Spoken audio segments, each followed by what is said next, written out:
the Allagash Lake. We're up there for the experience, for the pure pleasure of canoeing and being out in the wilderness. What happens when you get back to camp? Well, we looked on the other side of the lake, and here's this sphere of light, and it's moving like a balloon moving very, very slowly. What the hell is that over there? When I saw the light, I noticed it had a weird quality to it. How so? So I looked at it through binoculars, and then as soon as I got them in focus, the light went like that. Whoa. Like a lens closing in on itself. And then it was right behind us, and I was like, oh, Christ, we are not going to make it back. Keep going. Don't look back.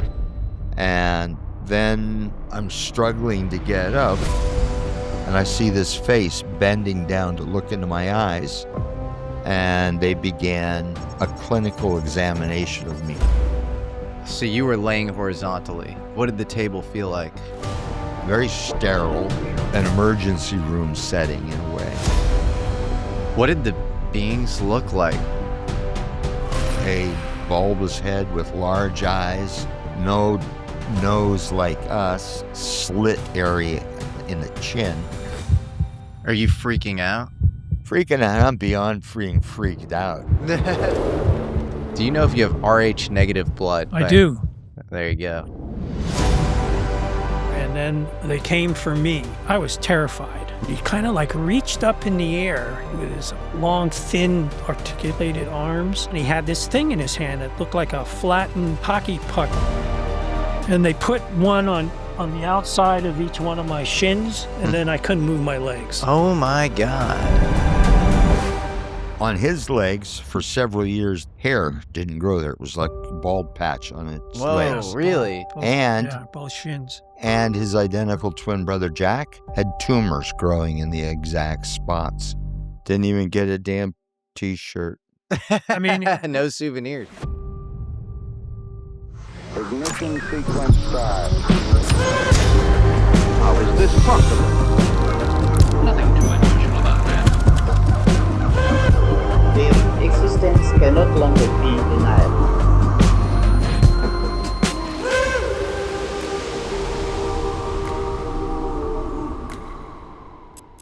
Jim Weiner, Charlie Foltz, thank you both so much for being here. I have followed your story for many years, and so it's an honor to be in person with you both. You guys experienced something absolutely remarkable and kind of mind-blowing in 1976 in Allagash in Maine.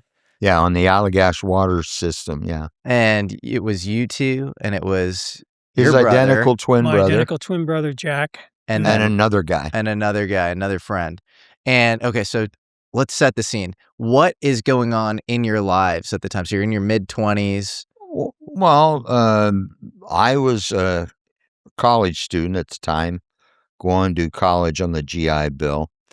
And my goal at that time was to become a school teacher to teach art to children. So I was a dual major. I was printmaking and photography. So I figured during the 3 months where I wasn't teaching, I could do artwork to supplement my income. Well, that was where I was with my education. Jack and Jim had just graduated from Mass College of Art, I think that year or the year before. Jack did. I didn't go to, I wasn't at Mass Art at that time. At that time, Yeah. I was at the program in artisanry, which was a crafts program being run by Boston University and Benjamin Franklin Institute. And so you guys are both artists. What are you like? All of us were artists, all four of us. All four. And what are you like personality-wise? Are you guys sort of irreverent and rowdy, or are you sort We're of humble and average. quiet? Yeah, Or, we're No. average mid-20s, yeah. males, Yeah. We were enjoying the experience of the wilderness.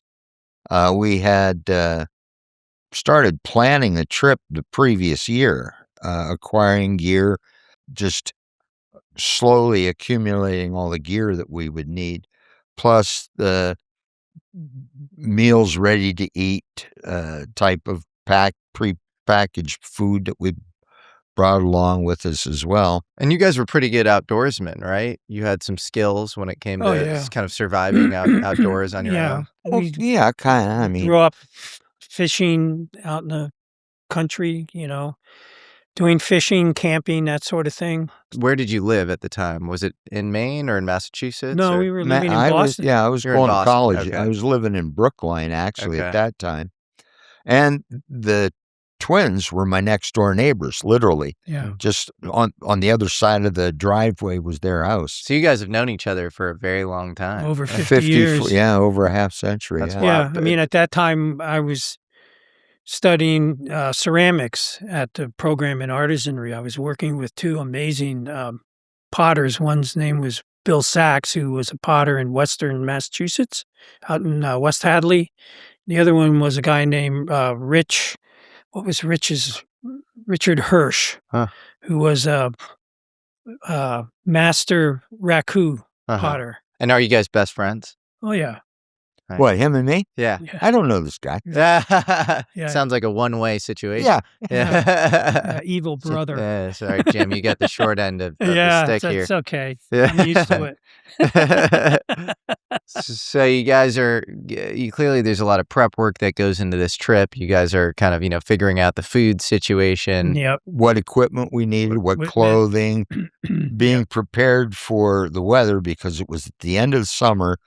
And as you may or may not know about New England weather, Mark Twain said, if you don't like the weather, wait a few minutes, it'll change. And the weather up there at that time was abnormally hot and dry. It was one of the hottest Augusts at the end of the year that they had. So we had gear for the next level degree of coldness was the primary gear that we had. We, as I said, had climbed Mount Katahdin 2 days prior to beginning our canoe trip. And when we were climbing up the mountain, I had to take my blue jeans, I had to take a knife and make them into shorts because we were so soaked with sweat from climbing the mountain that our clothing, or mine, was like grabbing me and restricting my movements. Hiking in jeans, never a good idea. Well, that's true. You can make them shorts, though. Yeah, there you go. Yeah, you got innovative. So I think maybe one of the most interesting parts of this whole experience that is kind of inextricably linked with it, you can't kind of separate it, is just the landscape of Allagash itself. Oh, absolutely. It's beautiful up there. Describe it. Well, originally the Allagash water system, which is now a national park system, was originally part of the logging industry. Prior to logging trucks going out into the forest, you sent teams out in the forest. They would cut the trees, put them on the lake, float them, and they were moved down the Allagash River all the way to like Fort Kent and Allagash, the village of Allagash. And then that was where they would get out on the St. Lawrence, is it there? Or St. Francis? St. Francis. St. Francis. Yeah. That separates Canada from the U.S. And they would run the logs down there. We ran in on our very last day of our canoe trip. We met an old logger. His name was Harry Smith. Really interesting character. Told us a lot about the early logging days and log jams and what you had to do to unjam them, and that was incredibly dangerous because you had to get out there and pry the logs loose until the water could grab them and get everything moving again. So the Allagash system still has part of an old railroad that they would go in to the forest, load up with lumber or logs and take them out that way as well. And now it is all just a recreational environment. Yeah, it looks very primitive. I mean, you don't, at least when the places we were at, you didn't see cuts areas that were clear cut or anything like Yeah, that. there's no It's houses all along the just lake. wilderness. I mean, gray herons are flying over all the Blue. time. And you see moose, deer, Yeah. loons, Bears, all kinds of all kinds wildlife. of stuff. You have to make sure you keep your foodstuffs off the ground. You have to tie them up in a tree somewhere off a branch so the bears don't get at them. The rangers come every day to collect your trash so that doesn't lay around. The other thing you have to do before you even go there is they only have designated campsites, and so you have to tell the rangers what your itinerary is. Like, so in case you go missing, they have an idea of which campsites to Start looking for you. So, and they come and check you the minute you land on the lakes. When we flew in on a bush plane. Within minutes, 2 rangers came and they come and they check your gear. They go through your gear to make sure you're not carrying any kind of contraband because the Allagash runs into Canada. And they check to make sure that you have enough food, first aid, and camping things to survive up in the wilderness because we were there for 2 weeks? Yeah, 17 days 17 days. So, they're pretty strict about who they let stay on the waterway and pass through the waterway. And if you're not out at the end of like the 17 or 18 days, then they start trying to find you. Had either of you experienced anything anomalous in your life? Had you? Oh, yeah. You had? Yeah. Describe. Jack and I, when we were kids we grew up in the Allentown area of Pennsylvania. We used to have these things happen at night in our house where we'd be sleeping in bed. We both shared the same room, and we'd wake up in the night and there'd be something pulling the covers off our beds. Whoa. Or we'd see figures moving around in the room. We saw balls of light floating through the house on occasion. Did you ever communicate with any? Oh, yeah, we did with our parents, and they used to say, "Oh, you're having nightmares. Shut up." Did you communicate with any of the beings or the? No, we went straight to the bottom of the bed. Scared shitless. And you your guys parents thought it was a ghost, didn't you? Harry yeah, the we used ghost? to call him Harry the Ghost. Ah. They used to call our names sometimes. Wow. Like I'd be in the room doing something, and I'd hear this, Jim, like a real deep voice. Jim.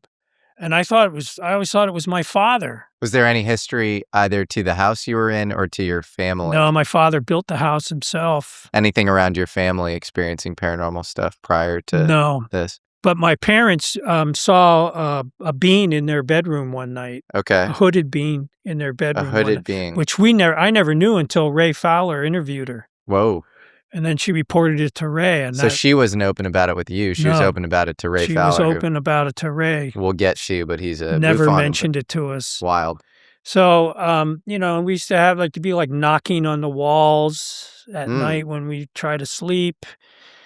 And if you go into our basement, my father had a little pool table in the basement. So family members, he had a large family, brothers and sisters. They would come to the house every other weekend or so. Back in those days, families, that's just what they did.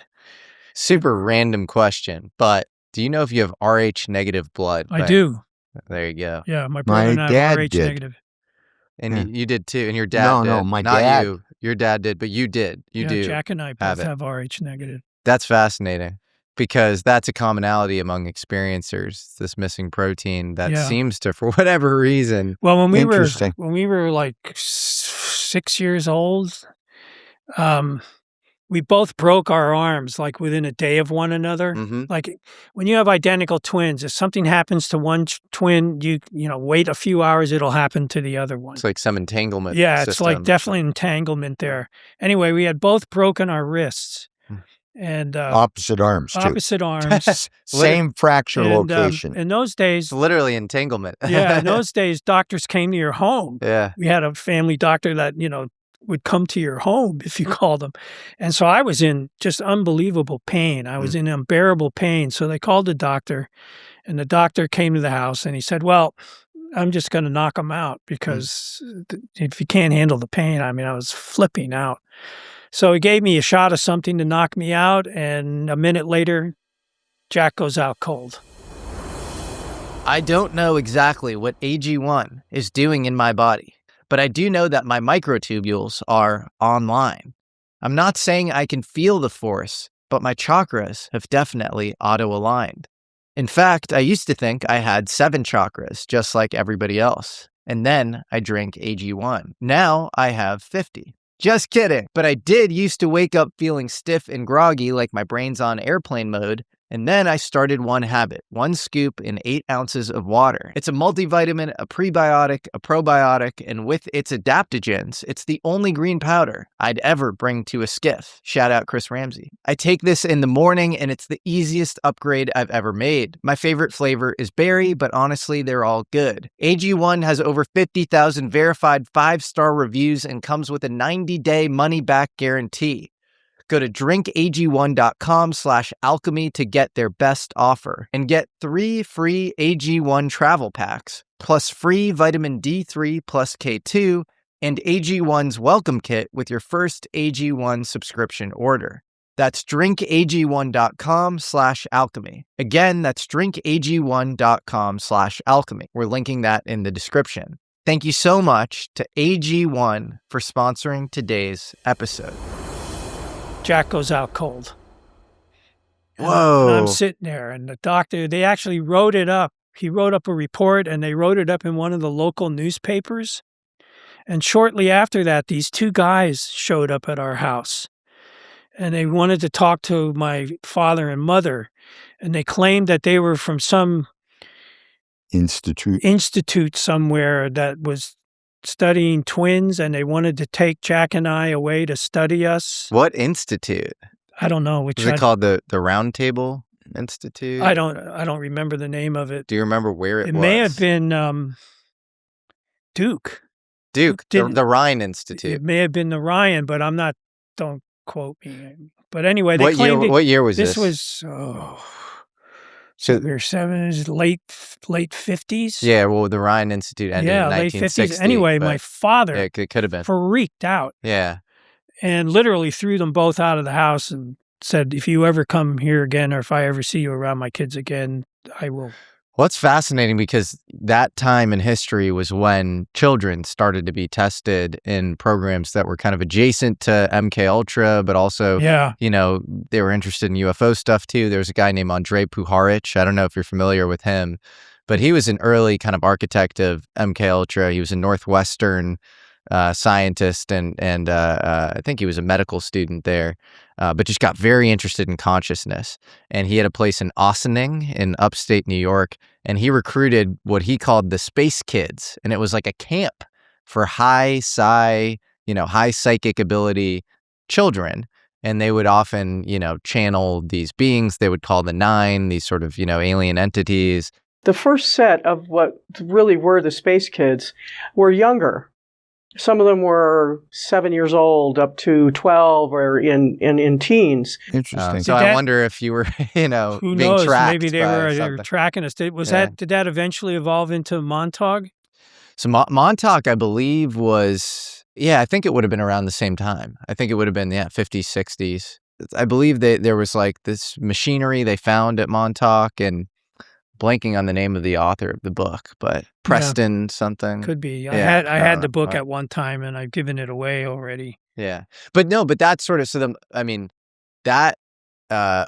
Montauk experiments, which we now think are probably real, inspired, Stranger Things. And Stranger Things is, hit Netflix show, which is around the DOE and national labs basically recruiting children and doing psychic tests with them. And 11, this character in Stranger Things, which is like the biggest show in the world right now, is based on this. So I do think know that.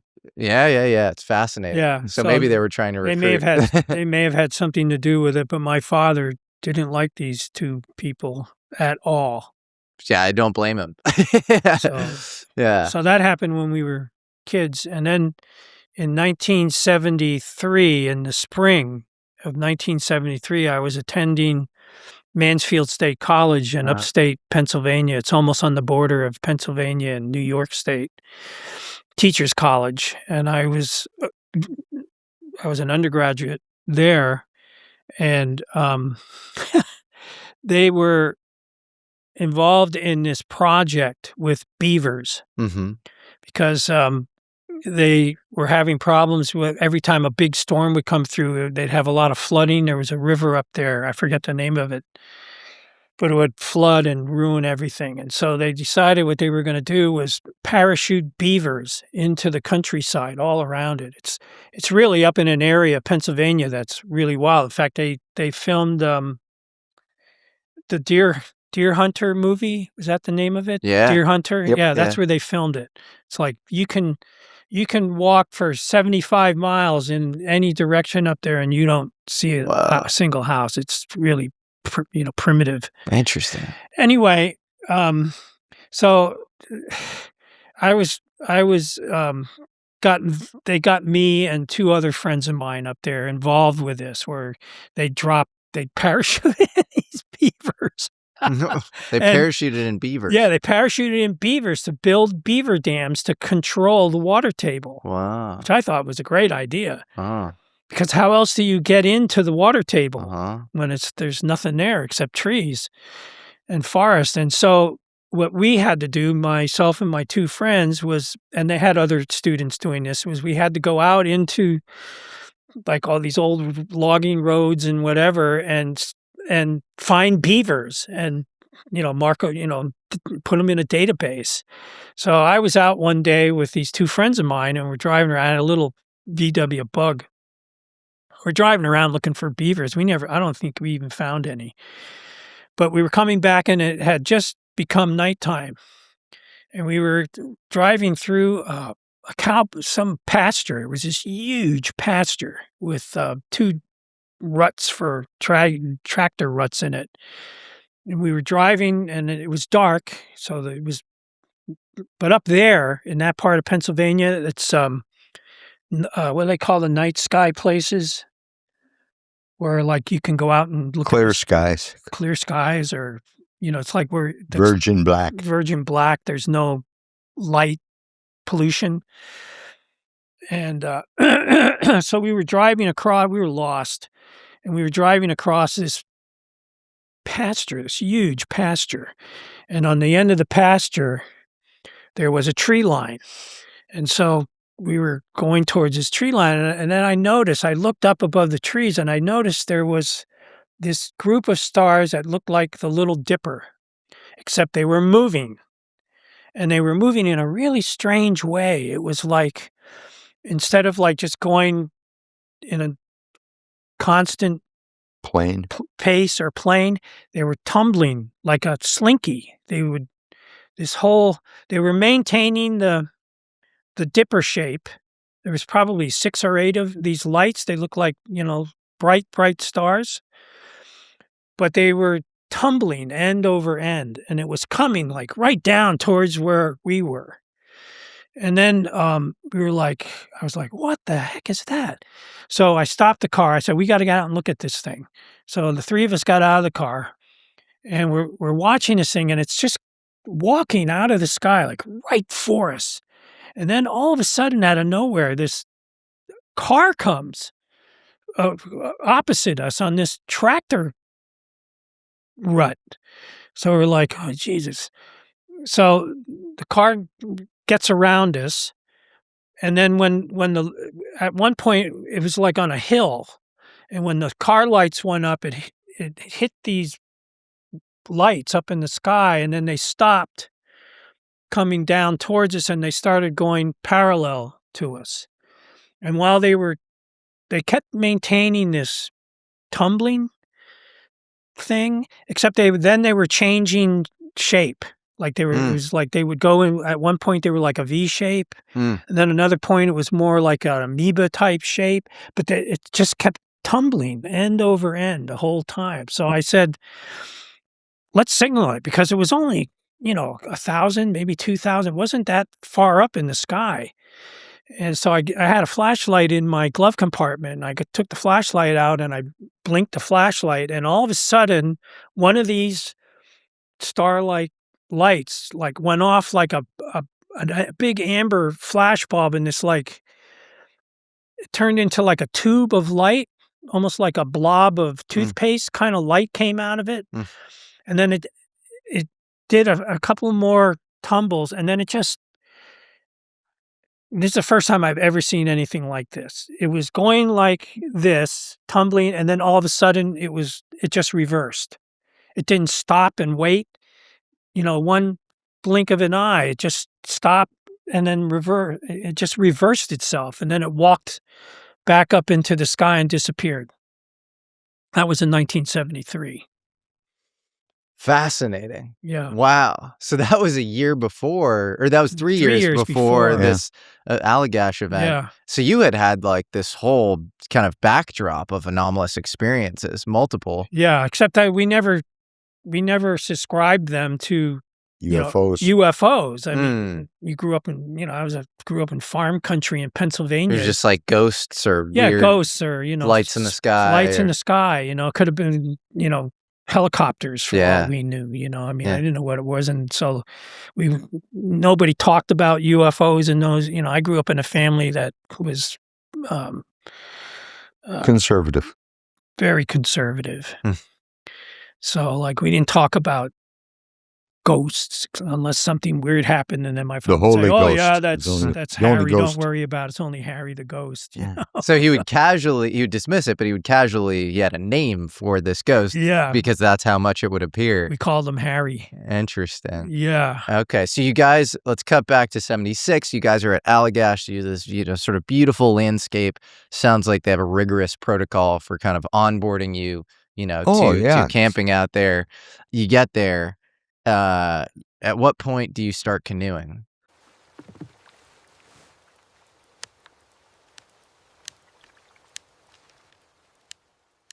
Well, right after we climbed Katahdin, which was the first 3 days we were in northern Maine, went down to Millinocket and got some supplies. Then climbed Katahdin, broke camp the next morning, took the supplies we had purchased in Millinocket, and we drove north and east of Baxter State Park to a outfitter at Shin Pond. And at Shin Pond, a friend of ours, in fact, the guy that came down this last Saturday, we were using one of his canoes. A friend of ours named Charlie had lent us a Grumman aluminum canoe for our trip, and had taken it to Shin Pond, and this guy had it strapped to the pontoon of the airplane.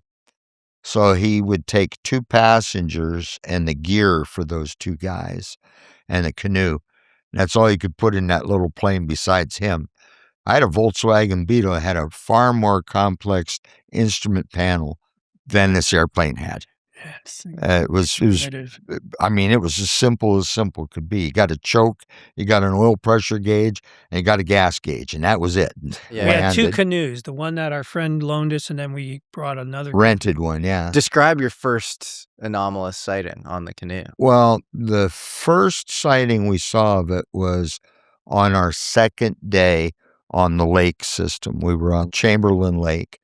And that was a lake that runs north-south, and we were going north, and we were trying to get up to the Allagash River, or the Allagash Stream, which flows in from Allagash Lake, and that is totally primitive up there area.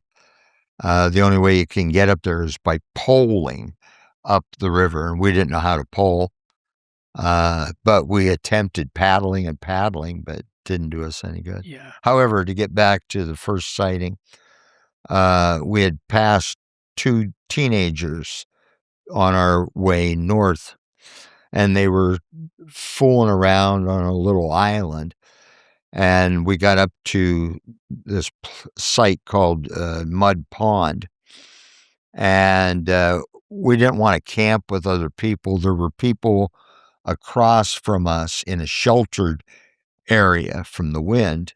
And we had decided to take this one spot. But when we got up there, the wind was like just coming down on us like crazy. And we're like, we don't want to be dealing with this all night long, trying to put our lean-to shelter together, because all we had was a big tarp that we used as a tent, because you can use tarps for multiple purposes, and we were using it for shelter and as well as keeping our gear weatherproof. Well, at any rate, the weather forced us across the lake where this other group of campers were. And they had asked, had we seen these two kids we'd seen earlier, and we told them where we had seen them. And so they were getting worried because, there's two teenagers, a member of their group, and it had gotten dark by this time. So out there, it's so black at night. You can't really see your face. You can't see your hand this far in front of your face. So we were out with them as well, looking with our binoculars across the surface of the water, seeing if we could find them. And they ended up taking the campsite that we had abandoned. And a member of this other group said, "What the hell is that over there?" And we looked on the other side of the lake, and here's this sphere of light, and it's moving like a balloon, moving very, very slowly, but it's like moving into this wind. So I'm trying to figure out. Just above the treetops. Yeah, I was trying to figure out, like, what the hell is that? But then we spotted these kids, and so, okay. And we looked back at this light, and it wasn't there. So I looked at it through binoculars because when I saw the light, I noticed it had a weird quality to it. How so? It just didn't look right to me. It wasn't like a pure white. It was more like a yellowish white.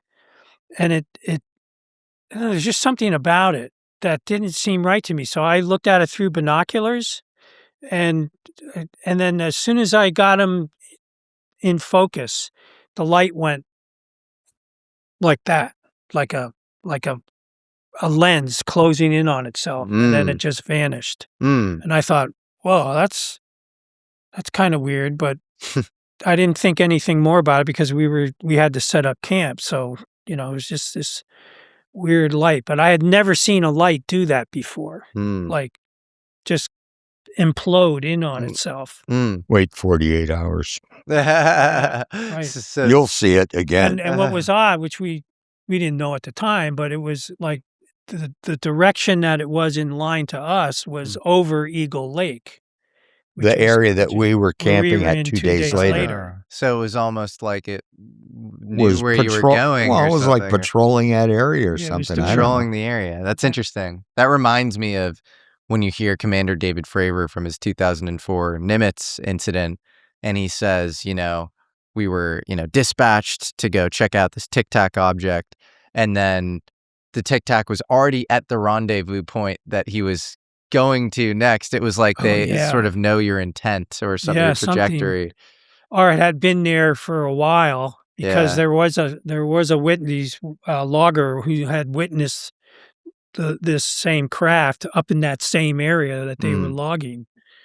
Fascinating. Okay. So you guys kind of, note that this is anomalous, but you try to kind of, keep moving forward. Yeah. Well, I mean, we're not there to see a light disappear in the night sky. I mean, we're up there for the environment, for the experience, for the just pure pleasure of canoeing and being out in the wilderness. Yeah. What happens when you get back to camp? Well, that night, the first night we saw it, nothing. I mean, we just turned in, got up the next morning, and continued our canoe trip. That was when we tried to get up to Allagash Lake. Do you guys even talk about the first sighting? No, not really at all. No. Okay. No. I mean, it was like I got bit by a mosquito type of a thing. Yeah. So you probably said something when you were looking through your binoculars, right? Yeah, I said, well, this is a strange light. Yeah. And when it kind of winked out, I thought, well, that's kind of weird, but I mean, maybe it was a helicopter or maybe it was a balloon or something, and that's just the way it went. Right. Okay. So then the next day after that, we had canoed up, tried to get to Allagash Lake, but found it impossible. We had spent like 8 hours trying to go upstream until we got to a point where we said, well, we're not even at the halfway mark. We turned around and it took us about 15 minutes to go back down to where we started. So we set up camp right there on the river that night in this camp location. The following morning is when we canoed down to the Eagle Lake portage area. So it was a 3/4 of a mile portage that we had to carry our canoes and all of our gear. So how we rigged it is that we lashed 2 poles that ran perpendicular to the canoe, and then the 4 of us would just pick up the ends and with the canoe in between us, and then walk the canoe over to the other lake, went back and retrieved a second canoe, and then got out on the water. And we were going to camp at Pillsbury Island. That was our goal. It's kind of in the middle of Eagle Lake towards the southern end of it. But there was a canoe about, I don't know, a 1/4 of a mile in front of us. And that is where he beelined straight to. Yeah. So we're like, well, we don't want to camp with other people anymore. So we went to our secondary, which was Smith Brook campsite. We set up our camp for the night, and then we decided, hey, let's try and catch some fresh fish so we can supplement and have a fish meal or something. So we built a fire because it was getting dark. So we built a fire that we knew would burn for close to 3 hours, and went out on the lake, and we had to navigate through standing trees, logs in the water. And it took us maybe about 25, 30 minutes to work our way through all this obstruction to get to the site that we were fishing at, which was maybe about 500 yards from our campsite. Yeah, we were all in one canoe. Charlie was at one end of the canoe. The other guy was at the other end. Jack and I were in the middle.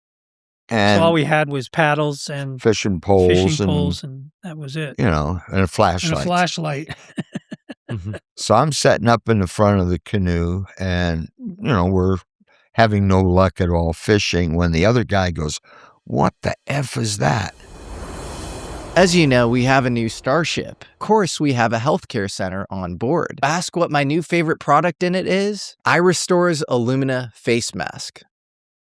Some billionaires are rejuvenating in underground light pods. I'm doing my own version in my living room. This mask is like a med bed for your face. It's lightweight, super convenient, cordless, and runs red, blue, and infrared light therapy all at once. The same type of technology NASA studied for skin healing in space. It's safe for your eyes too, so you don't have to sit there like a statue. You can live your life. I wear it when I'm reading, meal prepping, or investigating life's mysteries without feeling like I'm staring into the sun. 10 minutes of light and my skin looks and feels so good. Finding red light therapy was a revelation for me. I've definitely had a few late nights reading about magnetic pole shifts. But with this mask, I look like I actually slept. Did I? That's debatable. It's warm, wireless, convenient, and makes your skin feel super soft. And iRestore is kicking off their spring savings with some very big discounts. Right now, you can get the Elite plus Illumina face mask bundle at an exclusive deal when you use code Jesse at iRestore.com. That's Jesse, Jesse, at iRestore.com. Please support our show and tell them we sent you. What the F is that? So we all sort of like turned and looked toward the back of the canoe, and I see this aspirin tablet sized white circle. And I'm thinking, that is the frickin' moon, you moron. But then I noticed that it was moving, and it was moving faster than the moon moves. It's moving at about like this speed right here, and it's hundreds of yards away from us. And so we just sat there bewildered looking at this thing, and then it kind of like makes a left turn, and then it starts coming straight toward us. Totally silent. Yeah. And so we're watching it, and then we notice as it gets closer, the tops of the trees are illuminated, and this thing's only about 15 feet above the tops of the trees, just coming straight toward us. And when it was about less than 100 yards away from us, directly across, I thought, I wonder what the hell it'll do if I flash an SOS at it. So I had one of those square battery flashlights with the handle and the push button. I put my hand over the lens, turned the light on, and then I 3 short, 3 long, 3 short, and then this thing stopped. I mean, it just, no sound whatsoever, just stopped moving. And all of a sudden, this big cone of light, blue light, like a neon blue, but it looked like a giant glass straw. It looked like it was open, a void in the center of it or something. And this light starts from the bottom of the sphere coming out across the lake toward the canoe. And that was when I realized the sphere was coming with it at the same time. This thing was big. It was as big as a 2-story house. Wow. Oh, yeah. I mean, it was like huge. Wow. And how far away? It was like under 100 yards from you? When I flashed the flashlight, but when I dropped the flashlight, it was about 75 yards from us and closing. Wow. And so do you think it reacted to this SOS flashlight? Yeah, immediately. Yeah. And it came closer. Yeah. And all I could hear behind me were Jack and Jim screaming, "Paddle, Charlie, paddle." Uh-huh. And as I said, if I could have ran across the water like a Jesus Christ lizard, I would have been doing that. What emotions are going through you guys at this point? Well, I was terrified. Self-survival. Self-survival. It was like weird. Yeah. I do not want to deal with this out here. Yeah, I Like, don't know what this absolutely. is, but I know as much as I really want to know at the moment. That's Because right. it was, it was big. Yeah. It was huge. Yeah, And yeah. you're like, that's not a helicopter, because it was absolutely silent. Yeah, and And it up wasn't there, disturbing the There's trees no or the background water. noise. I mean, you can Just hear a loon insects. a quarter of a mile away. Yeah. And this thing didn't make any noise at all. And it had this weird kind of life to it. Like it was roiling. This energy. The surface of the lighting surface of of it. this thing was like roiling. It was alive. It was like it was some sort of plasma, Like a plasma. Yeah, pressure exactly. cooker. Yeah. Something going on inside. Yep. Well, you know what? One of the things that impressed me the most that I recall about it was you've seen halos around the moon, right? Sure. This thing had a halo around it as well. Hmm. As it approached us, you could see the definition of this halo, and the Ball, sphere yeah, itself was kind of inside was, it. in constant motion. Yeah, and So- I remembered, we were like, paddle. Well, the other guy with us, he was just like catatonic. He just sat in the With the paddle with the across paddle his legs. across his legs and just stared out. And we're like, paddle, paddle, paddle. And he just, It's like, sort of help us a little here. so Charlie, What's his name, by the way? This other guy who's catatonic? Chuck. Yeah. and It's the reason I go by Charlie, so there's no Yeah. confusion. Yeah. and so we're like, Chuck, paddle, and he just sat there staring out into nothing. And so It seemed like only a few moments from the time we started paddling to the time that Jack and Jim and I were standing on the beach. We weren't in the canoe. We're standing in front of the canoe on the sand of the beach. yeah, And this sphere had followed us all the way across the lake. Didn't Chuck also, prior to this, feel like you guys were being watched? He had some That's what he ominous said, yeah. feeling. that's what he said. Yeah. Yeah, I mean, the last thing I remembered before we were suddenly at the shore at the camp was looking back to see where this thing was. Mm. And I thought, well, it's still like, 70 yards away, except it was like, instead of being back here, it was like right there. It was right behind us. And I was like, oh, Christ, we are not going to make it back. And then that's the last thing I remembered until we stopped at our canoe Campsite.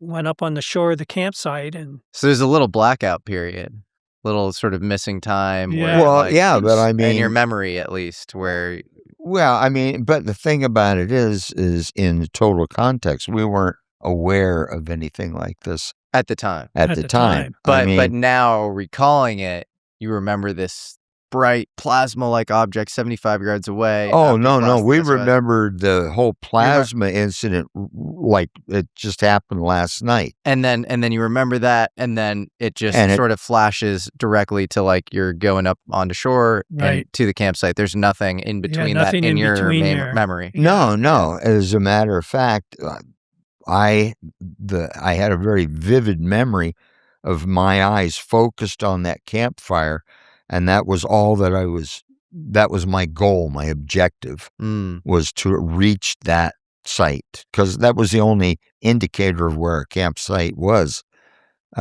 Without that campfire, the shoreline is identical at night. It's dark. When you're going onto shore and the campfire is in sight, do you guys feel differently physically than Well, this kind of was before you blacked out a little bit? well, this was the kicker. When we got to shore, the three of us were standing in the sand. I reached down in the canoe and I picked up the flashlight again and I gave it another SOS. Mm. But this time, all it did was it just went away from us to the opposite side of the lake. Once it got to the exact opposite side of the lake, it ascended up and away at a 45-degree angle. Mm. yeah, I remembered when we got onto the shore, turning around to see where it was, and I remember it hovering right over the water, and this cone of light was coming down straight down under it on the water. Really? Like there was a beam Like it was coming Yeah, sitting like it was on a setting beam on a of beam light, of and, light, and yeah. it was close. I remember thinking, if I had a stone, I could hit this with a rock. And Yeah. it's It was only about 40 feet above the surface of the water. And the surface of the water It's like was like a mirror. It was like glass. glass at night.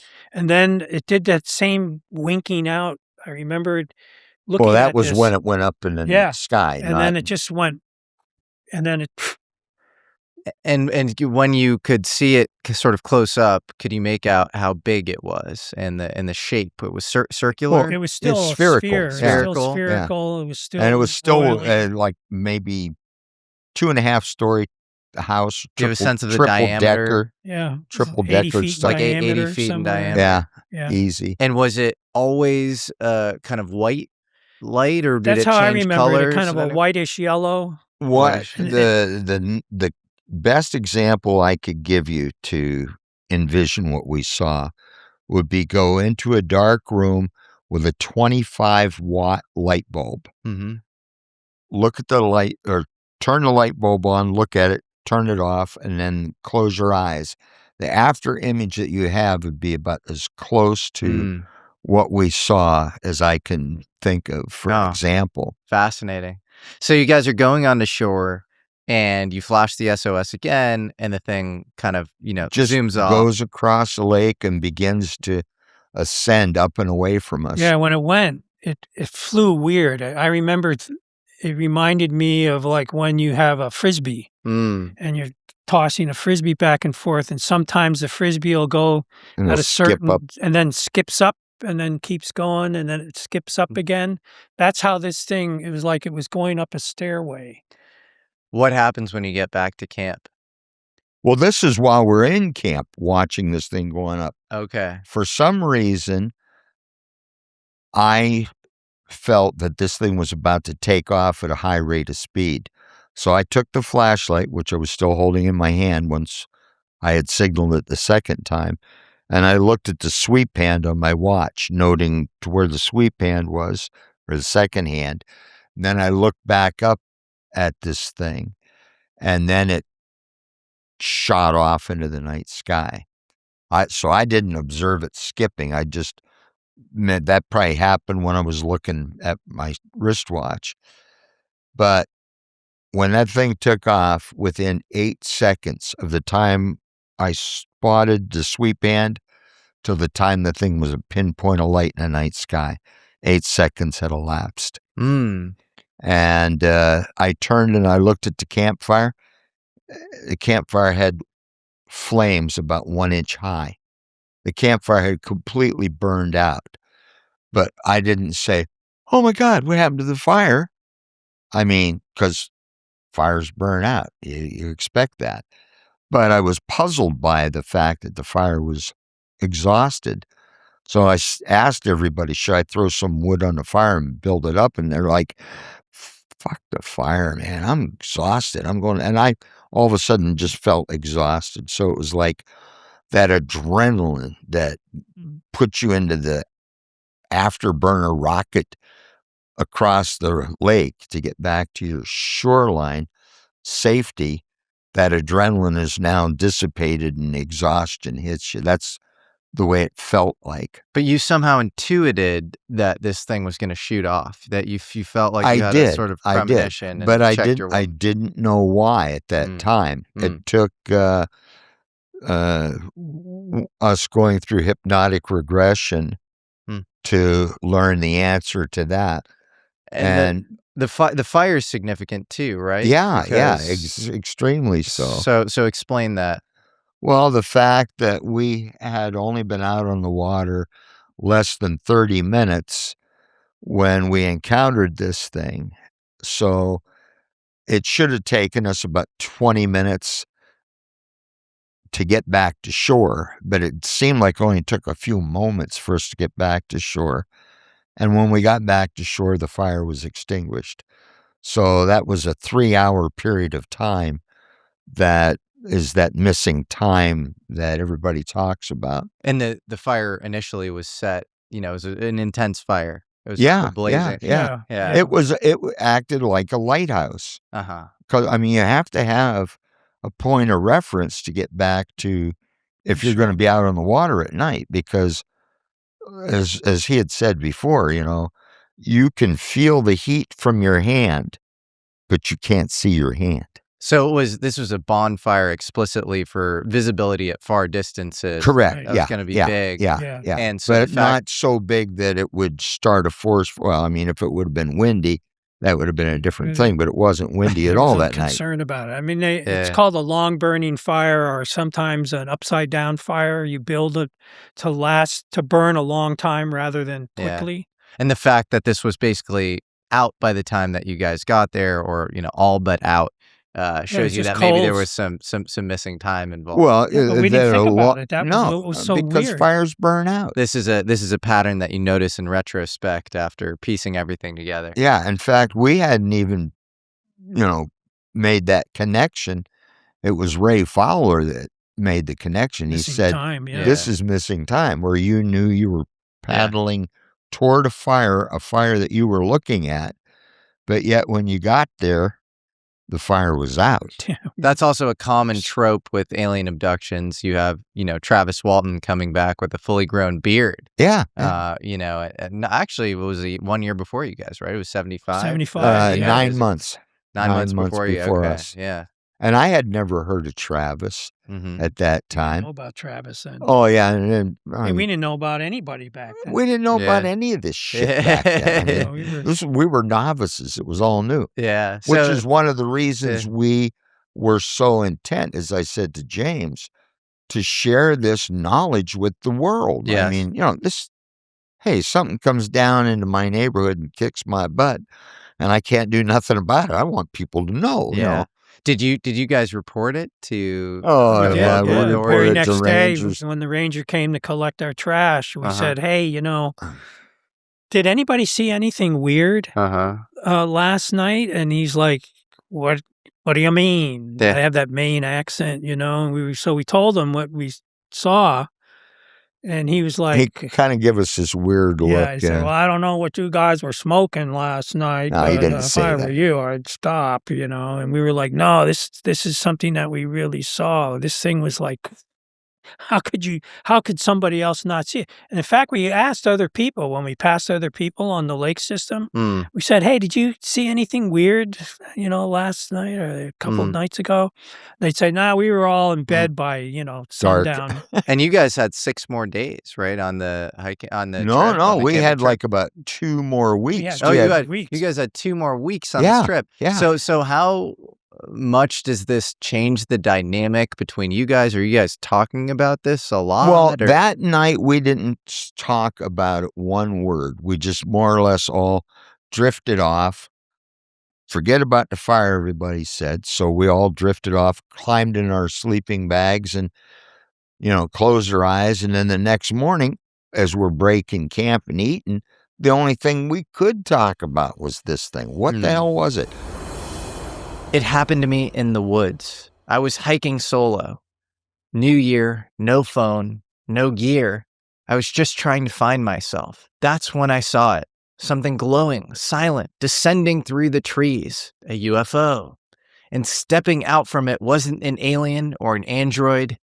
It was me, but better. Same face, same great hair, but something was different. This guy had perfect posture. He was wearing the perfect jean. And they start at just $79. 6 fits, sizes for every thigh on this timeline and beyond. Now, 2026 me wears the perfect jeans. They don't crush my thighs or my dreams. They're soft, but dangerous. For a limited time, our listeners get 15% off their first order plus free shipping at theperfectgene.nyc, or just Google The Perfect Gene and use code Jesse15 for 15% off. That's 15% off for new customers at theperfectgene.nyc with promo code Jesse15. After you purchase, they'll ask you where you heard about them. Please support our show and tell them we sent you. Your khakis and get the perfect gene. What the hell was it? And we immediately said, well, it had to be a UFO. Because I said it's nothing military, because I'm familiar with what we have militarily. And I've been around enough Hueys to know it wasn't no damn helicopter. Well, it didn't make any noise. It was totally silent. And as it flew off, it had to be going faster than the speed of sound. It just had to be, because that's how quickly it Speed of sound? accelerated. Yeah. Okay, so No sonic faster boom. than Mach 1, but no boom. which No is boom. interesting. Totally So it silent. almost feels like it's gliding through space-time or something. Yeah, I don't know how, it's Breaking like, Newton's third I law. don't know how or it does something. that, but there was no sonic boom, and that thing took off like Charlie said. All you saw was a streak behind it. How much are you guys talking about it for the next couple of weeks? So you talk about the next day. Oh, and we then- talked about it for like the freaking next year. Everybody that we knew, Yeah. literally everybody that we knew, and a lot of people that we didn't know, we shared this experience of seeing this thing They all and laughed being at us. chased by it. By week 2, are you guys starting to speculate about UFOs, non-human intelligence, aliens, that No, sort of I thing? mean, or- we just said it was a UFO because it didn't move like anything I'd ever seen or any of us were ever familiar with, Hmm. like shooting off into the night sky the way it did. Hmm. Yeah, Um, we didn't have any sense of contact with Mm. any beings or anything like that. Yeah. It was just this weird craft that that we saw. saw us and chased us across the lake, scared the crap out of us, and then we were off and gone. How But do you- yeah. to get back to me shining the flashlight, to put that in a little bit of context, remember I said I used to work on nuclear submarines. Yep. And I worked with the reactor system. Submarines operate with a bubble of air inside between the outer hull and the inner hull. They have a bladder, like fish have a bladder, and you fill it full of air to maintain a certain depth. Well, apparently, when I was on board this craft, inquired about their power system, because I was curious about it. And it was relayed to me that it works like the submarine working with a bubble of air. They can match gravity fields So if you set it for, like minus X, that might be like 80,000 feet up in the sky, and set it for -1, and you're 12 inches above the water. And they can move between in fact, the encounters that the aircraft carriers had in California in 2004, they had a craft at I think it was 81,000 feet. It was like over 15 miles straight up in the air. And they sent planes up to that area. And when they could just start seeing it on their instruments, it dropped down to 24 inches above the water surface in under 1 second. I think it was right above the water, and it moved to 30,000 feet in 7/8 of a second. And then, yes, it zoomed up to over 80,000. So, yeah, but I mean, that's another thing that kind of disturbs me when you're reading information. You get a lot of conflicting information. And well, I think you're actually right, because, well, some of them are radar. I think the radar thing was more similar to what you said, and then the I think maybe visually. Visual, yeah. But it's just like I've heard podcasts on the Allagash many always times. Getting their facts wrong. Facts wrong. Yeah, and they're mixing this person up with that person, and Well, even Ray did that in his book. He kept getting Jack and I mixed up. So you get back, you see your families. What do you say to them, and how do they react? Well, I mean, half of my family believed me, and the other half thought I was squirrel bait.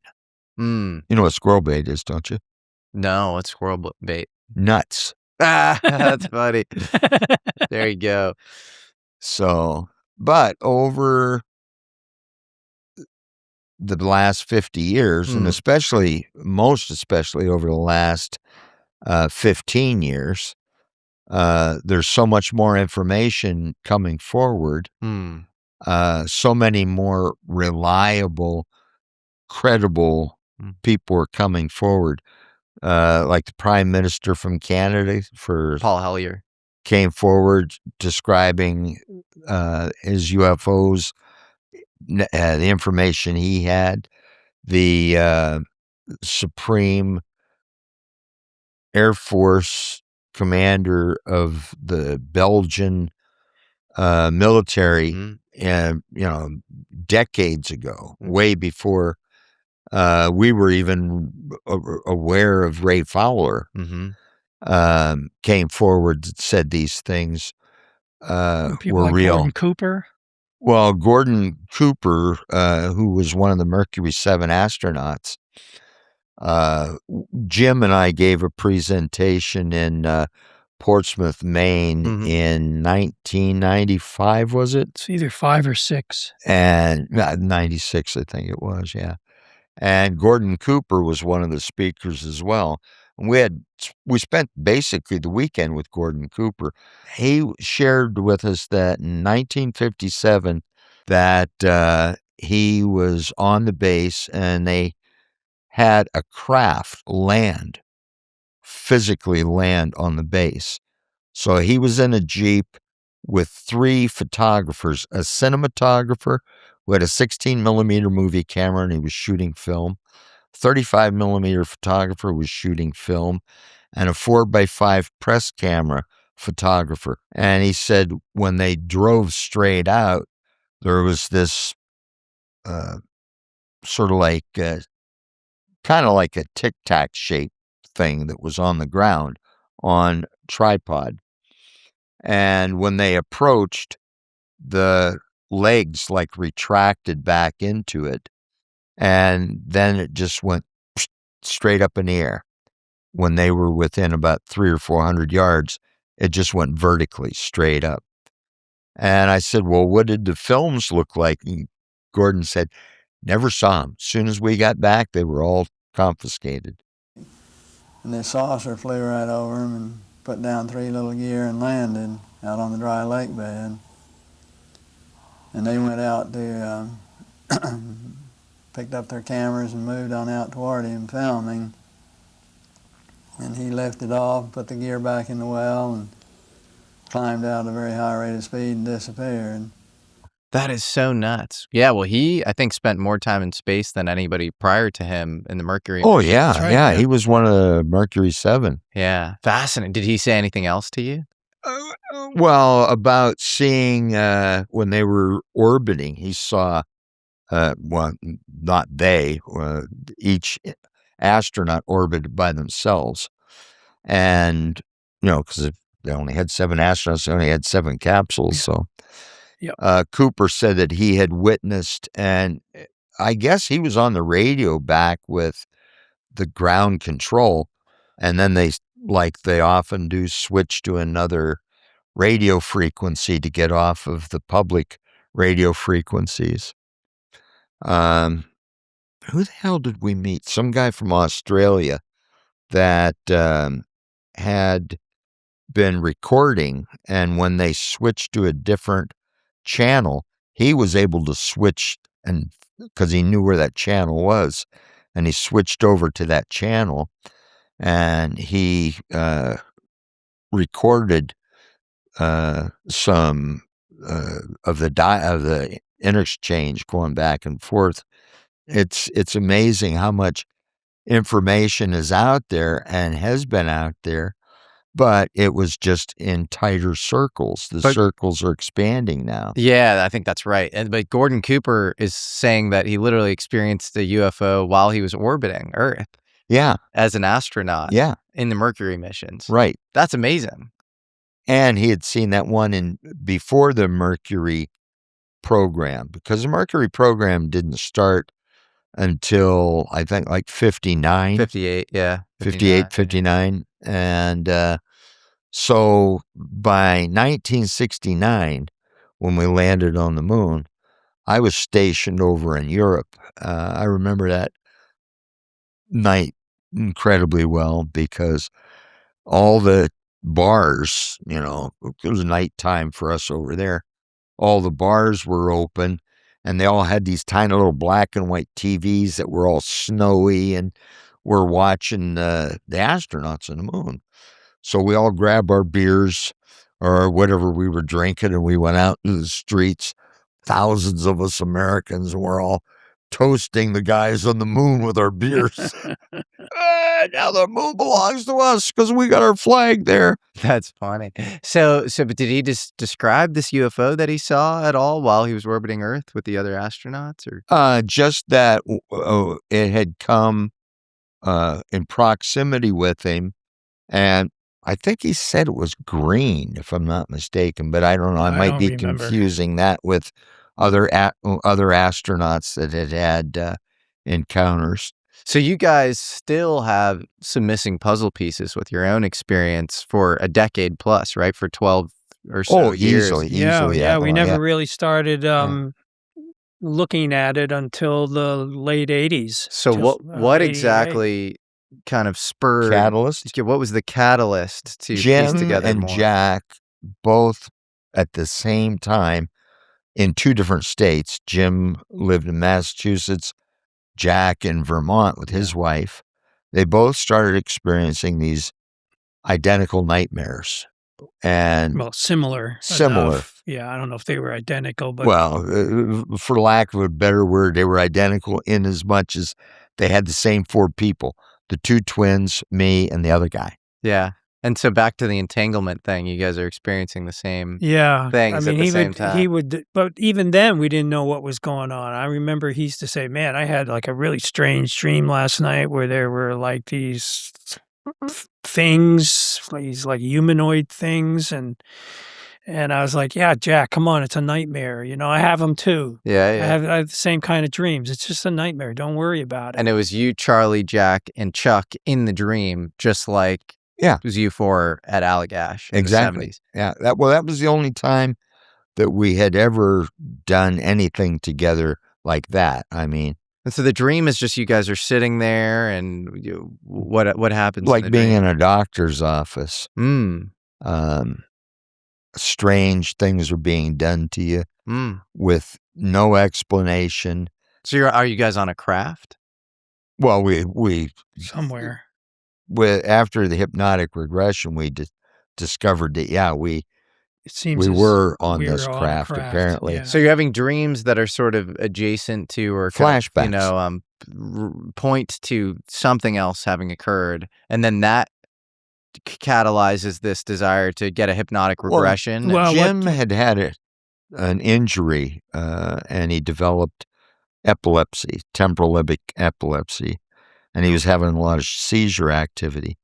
So he was at the Beth Israel Hospital being followed for that, and they were going to do a sleep deprivation study on him, and he had all these wires glued to his head, and they said, while you're waiting around, you want to read a book or anything? And he said, yeah. So they brought in a tray of books, and one of them was Whitney Strieber's Communion. Mm-hmm. And when I saw the face on the cover, I flipped out. Yeah. I was like, why are you giving me this book to read? I don't want to read this. And I for some reason, I didn't really know why. It was just like this face just negative reactions. had this extreme negative reaction. And I didn't want to have anything to do with it. And I made a big scene. And then a few minutes later, one of the neurologists came in and said, Jim, what just came down here? And I was like, I don't want to talk about this. And he was like, well, it's kind of weird, don't you think? And I was like, I don't care what you call it. It's like, I don't know. I just don't like this. I don't want to look at this book anymore. It was like a visceral allergic reaction. It was more like a visceral reaction to it. Mm. And I got really upset. And then... this is, by the way, common for people, experiencers, to see the cover specifically of Communion, Whitley Strieber's book, and a lot of stuff bubbles back it up. Just comes up. Comes back up. And sometimes it's this, and then other times it's like, whoa, that looks familiar. Yeah. And so he left, and after the test was done, the EEG, he came in, he said, I'm going to ask you a kind of personal question. And I said, fine, what do you want to ask? He said, have you ever seen a UFO? And I remembered looking at him like, what the hell? heck is going on here? And I said, well, yeah, as a matter of fact, I have. Yeah. And he said, oh, you want to talk about it? And I said, not really. I really want to kind of concentrate on the seizures. I'm having these problems with seizures, and I think that's a little bit more important than talking about UFOs. And he said, well, I know this guy, one of my professional people I know, who turned out to be John Mack. No way. Yeah. Who's this neurologist? He's, what was his name? Jonathan Silverman, I think it was. And was he affiliated with? He was affiliated Beth with Harvard, Beth Israel. And Harvard Medical School. Yeah. So, did you sense anything nefarious about him, or you felt like he was an honest actor? No, I think he was an honest actor. Okay. And so I said, well, yeah, I have had a UFO experience, and I was telling him about these nightmares that I was having, thinking they were seizure activity. And he said, Jim, I think you really need to talk to somebody like John Mack, or somebody who deals with people who have seen UFOs. I could tell he was trying to be gentle about walking around this topic so I wouldn't flip out again, because I was not happy. And so I said, I really want to just concentrate on the seizures. Let's concentrate on the seizures. So I tried to avoid it for a while. And then a few days later, he came into my room and said, look, this guy named Raymond Fowler, he's a UFO investigator, and he's going to be at this conference, which was pretty close to where Carol and I live now. It was a library? A Marriott hotel. There was a Marriott hotel near us, and he said he's going to be speaking at this, or he's going to have a book stand or something like that at this thing, and I want you to go and talk to him. And I was like, I don't want to talk to him. And he said, look, I really want you to do this. So he talked me into doing it, and that's how I met Ray Fowler. And I remembered when I met him, he was selling his books. And he said, "Oh, your doctor called me, and so I'm expecting you." And I said, and he goes, "Well, why don't you just start at the beginning and tell me about this UFO that you saw?" So I told him about it, and at first I thought he was bored. It was like, "Oh yeah, I've heard this a million times," And then I said, my Charlie and myself and my identical twin, and then he went, "What did you just say?" And I said, "Charlie and I and this other guy and my identical twin." He said, "Oh, you have an identical twin?" And I said, "Yes." And then he said, "Okay, I want you to start all over again." And then I could tell he was giving me his attention. So why was that somehow? I don't know. Control, and you got a base population and a control population if you're going to do any type of medical experimentation. So That's you have interesting. two identical twins. Yeah, that's interesting. I also think from an investigatory perspective, if he's speaking to you first, he can get your whole testimony. Then he can isolate your brother and then get the same testimony and kind of, compare and contrast. And so it's probably from his vantage point, the potential for high confidence is really there. Which is exciting. And that's exactly what he did with the regression sessions. We filed a report. That was the first thing we did. And then he said, "Would you like to do hypnotic regression? Have you ever been hypnotized?" I said, "No, I'm not even sure I can be hypnotized. I mean, isn't that kind of a controlled show or something? Some kind of weird thing, that people believe in, but it's not really true. Not science. It's not science. It's not accepted in a court of law. So, I mean, how could it be legitimate?" And he's like, "No, it's just kind of this like super relaxed state. It's no big deal." So I said, "Yeah, sure, we'll do it." So we all, 4 of us, agreed to undergo multiple regression sessions. And then we agreed that we would not talk about them between us. We would not report anything we remembered from these sessions. So no collusion. No collusion. Nope. Totally isolated. Yep. Yeah. And what comes out of the regression session? Pretty similar stories. Yeah. Something that I didn't think had happened at all. I thought was, Christ almighty, there's nothing to this story. We're out fishing. This weird light came up on top of us. We paddled away. We shined a flashlight at it. It flew away. That's the whole story. The whole end. Nothing to it. So after being hypnotized, then I was totally quiet with myself even. I didn't even talk to myself. For like the next 4 hours, I'm just trying to access, absorb, and accept what I had just re-encountered that I didn't know that I had encountered to begin with. Yeah, it was why the fire had burned out, why I knew that this thing was going to go at lightning speed because of its power source. Works off of gravitational fields when it's within the limits of a planet that has gravitational fields. Describe in detail what transpired based on your regressions between you seeing this, plasma ball that's glowing 75 yards away and then you guys kind of walking onto shore. Well, first thing I remembered in my regression was looking at my toes and thinking, well, that's odd. What the hell happened to my socks? And then I'm thinking, where the hell are my shoes? Where the hell are my clothes? And the fast thinker that I am, then it's like, where the hell am I? And I'm like getting cold and freaked out. And I'm like looking around.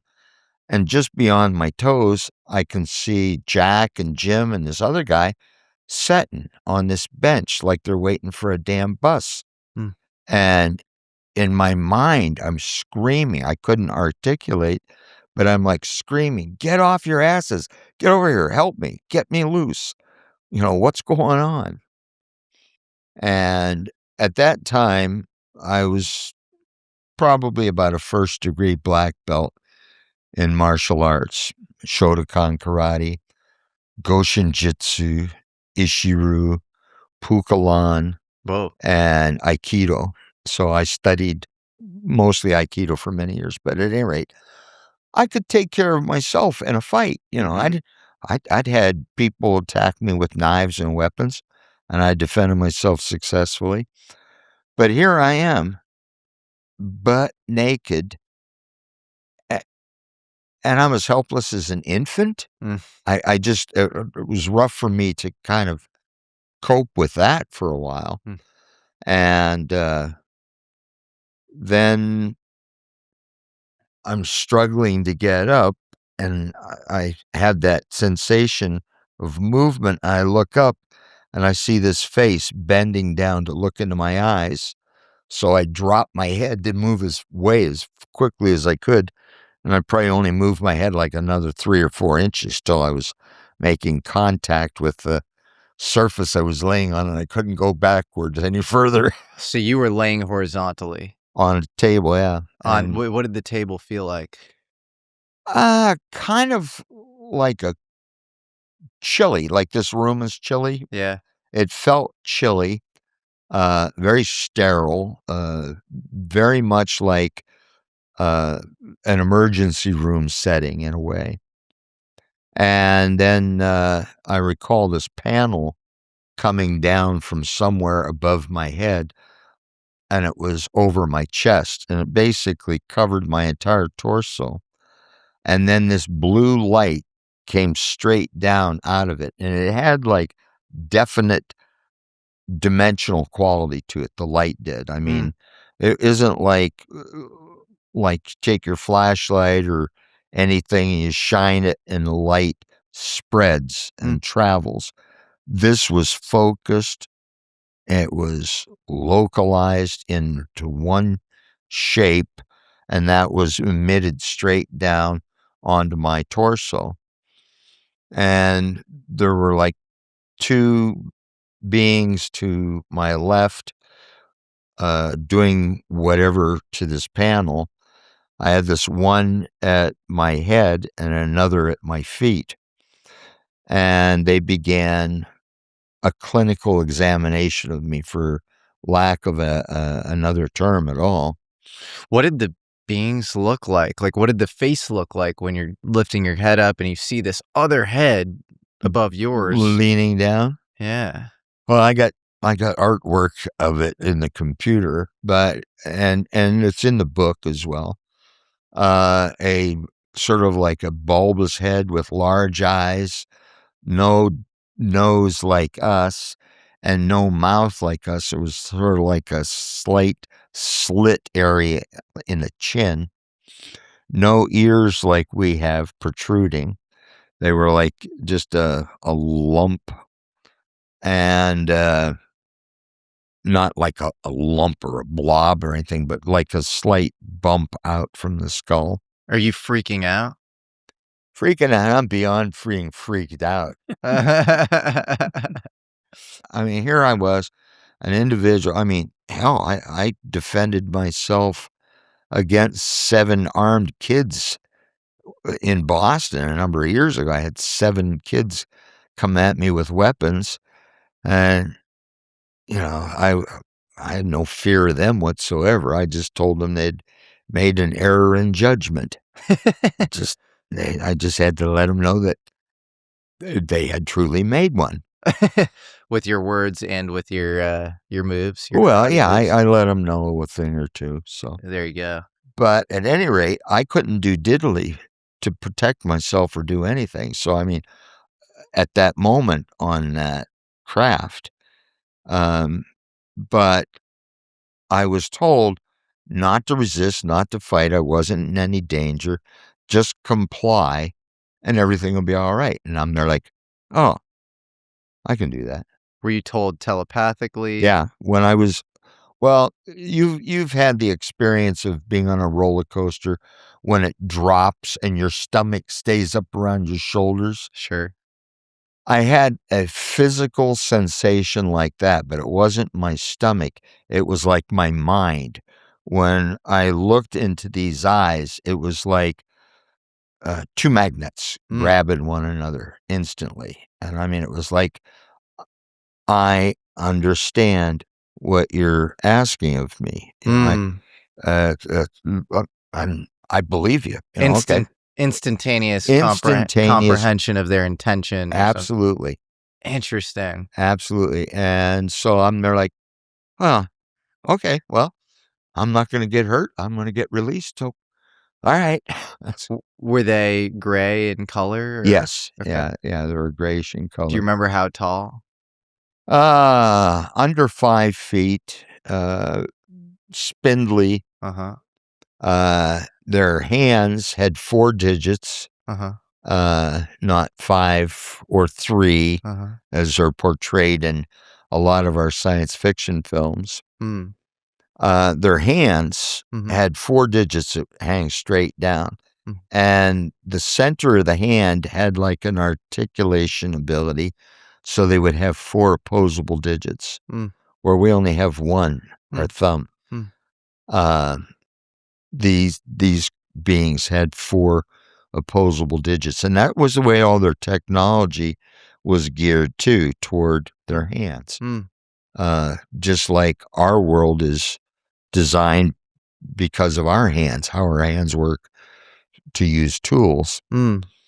But they had like a clothing on that was, for lack of a better word, it's like a spandex type of appearance where it like tightly conformed to their body. But they also, one of them also had this wand, like a magic wand that was maybe about this long or so. Jim can tell you more about that because of something that he attempted to do. I'll go back to the canoe when we were paddling back towards the beach, the campsite. The last thing I had remembered consciously was looking up and seeing this craft like right behind us. The next thing I remembered was going up to the canoe. But under hypnotic regression, I remembered it being right over on, like literally on top of us, and this beam came down around the canoe. And it was a hollow, like Charlie said earlier. It was like a tube where our hose, where the sheath of the hose is made out of light, and it was moving. Like when you see dust motes through sunlight, it's moving. That's had this quality to it.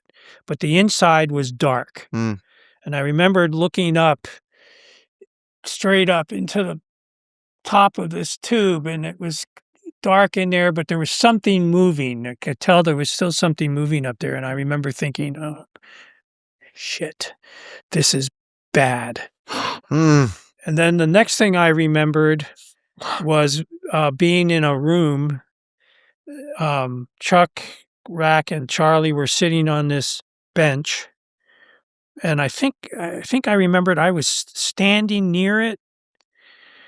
And Jack was out in front of me with these beans. And then one of them had this wand that had a thin wand with a bulb on the end of it, like the end of your finger. And he was pointing it at Jack, and they were like taking his wrist and rotating his wrists and his arm to see like how it rotated. I thought at first they were going to hurt him because they were like trying to twist and turn it all these different ways. And I was like, oh, cripes, man, they're going to break his arm.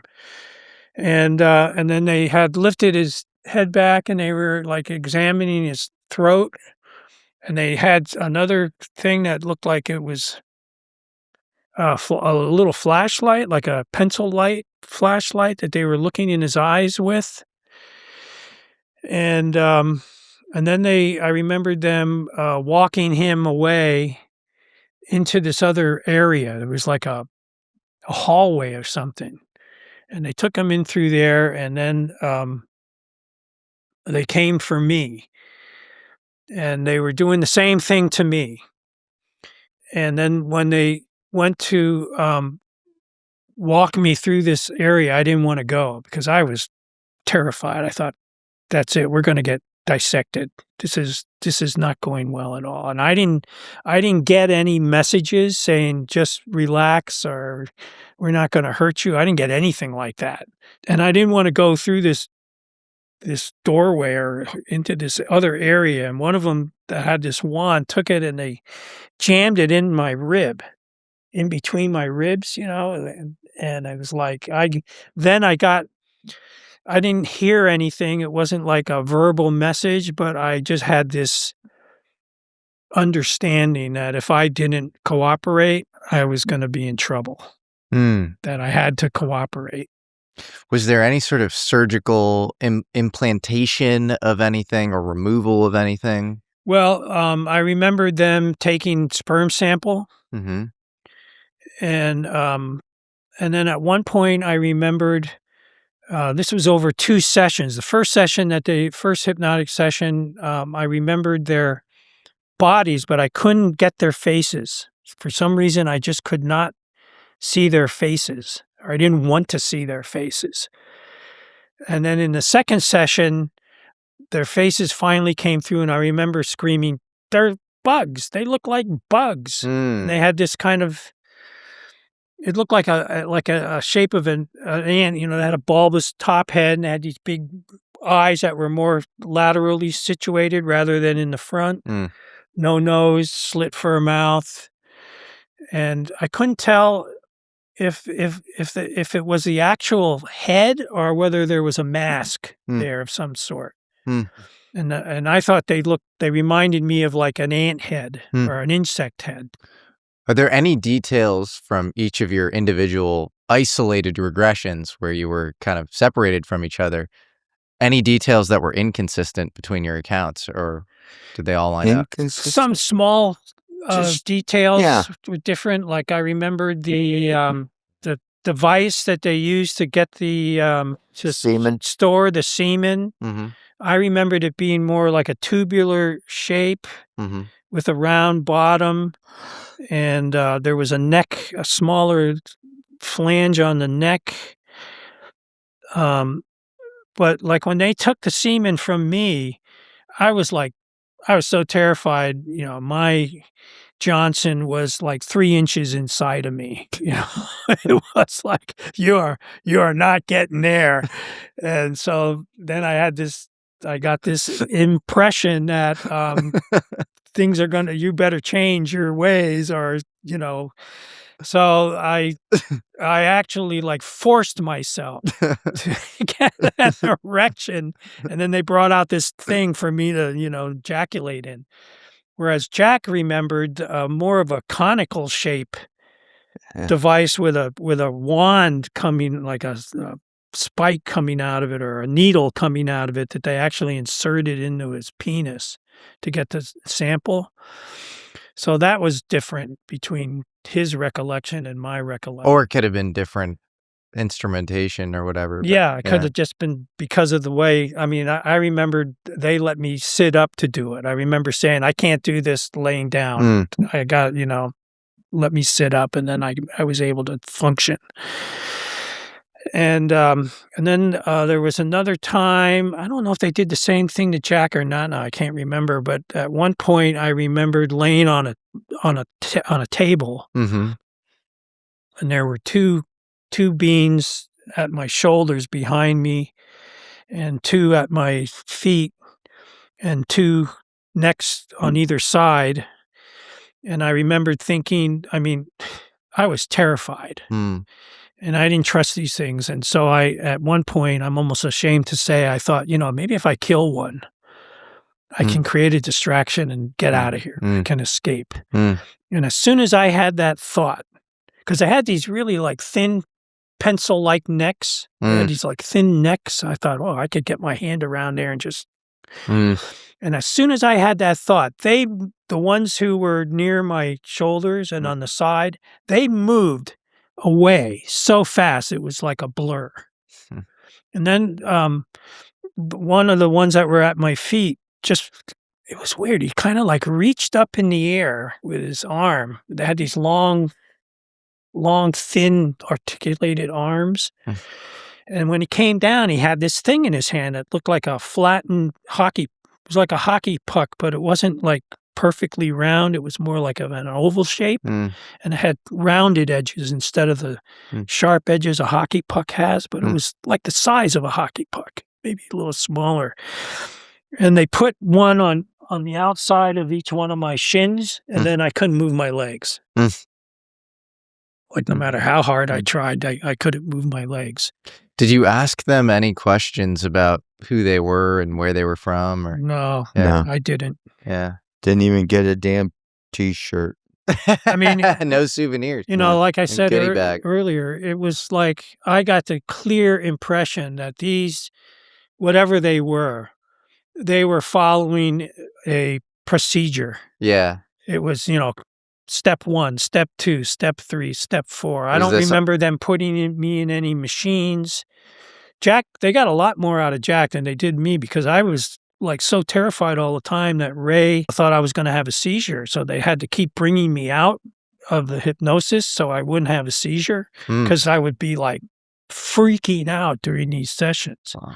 But it was almost like the beings were in some sort of automated assembly line and they were following. In a sense. In a sense, they yeah. weren't totally automated.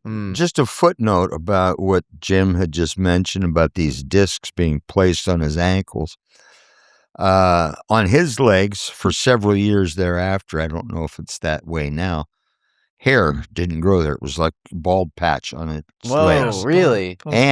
Both shins. And his identical twin brother, Jack, Yeah. had tumors growing in the exact spots on his legs. What? Tumors? Tumors. Benign or? We never knew Never because the tumors were removed at the teaching hospital where they removed them in Vermont. Their pathology department was unable to ascertain what type of biological they were looking at. So they sent it to the Air Force Institute of Pathology down around Washington, D.C. It was signed for by a by a colonel, a doctor who was a rank of a colonel, because they have one of the best pathology science labs in the world.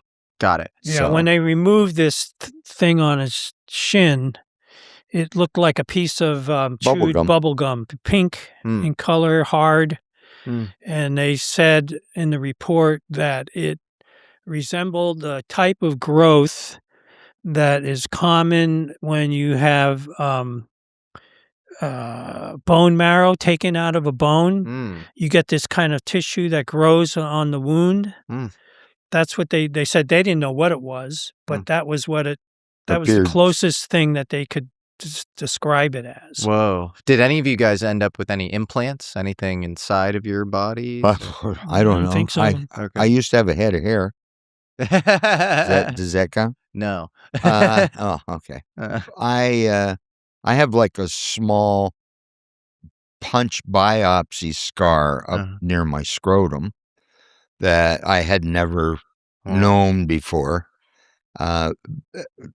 If you were to take like an old pencil, the ones that had the brass barrel and the rubber eraser in them, pull the eraser out and stab it into something to take a plug out, that's the size, diameter, and very shallow, maybe about not quite an eighth of an inch deep, right here on the inside of my leg. You described the beings as clinical.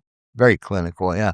We were like the chimps and they were like Jane Goodall. So they were about their business, Yeah. kind of. Yeah, right. Yeah. The best analogy I can TTR. come up Yeah. with is like when scientists go to the, Arctic and they see a polar bear and they dart him. And then while he's anesthetized, they measure his teeth and look at his, Yeah, what's a polar bear got to say about what happened to it? Yeah. I remembered when under the hypnosis, like the way I saw things was weird. It was like I had tunnel vision.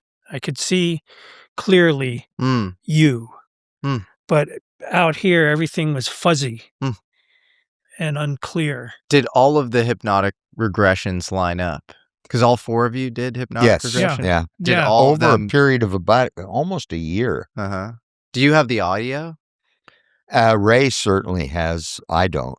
Yeah.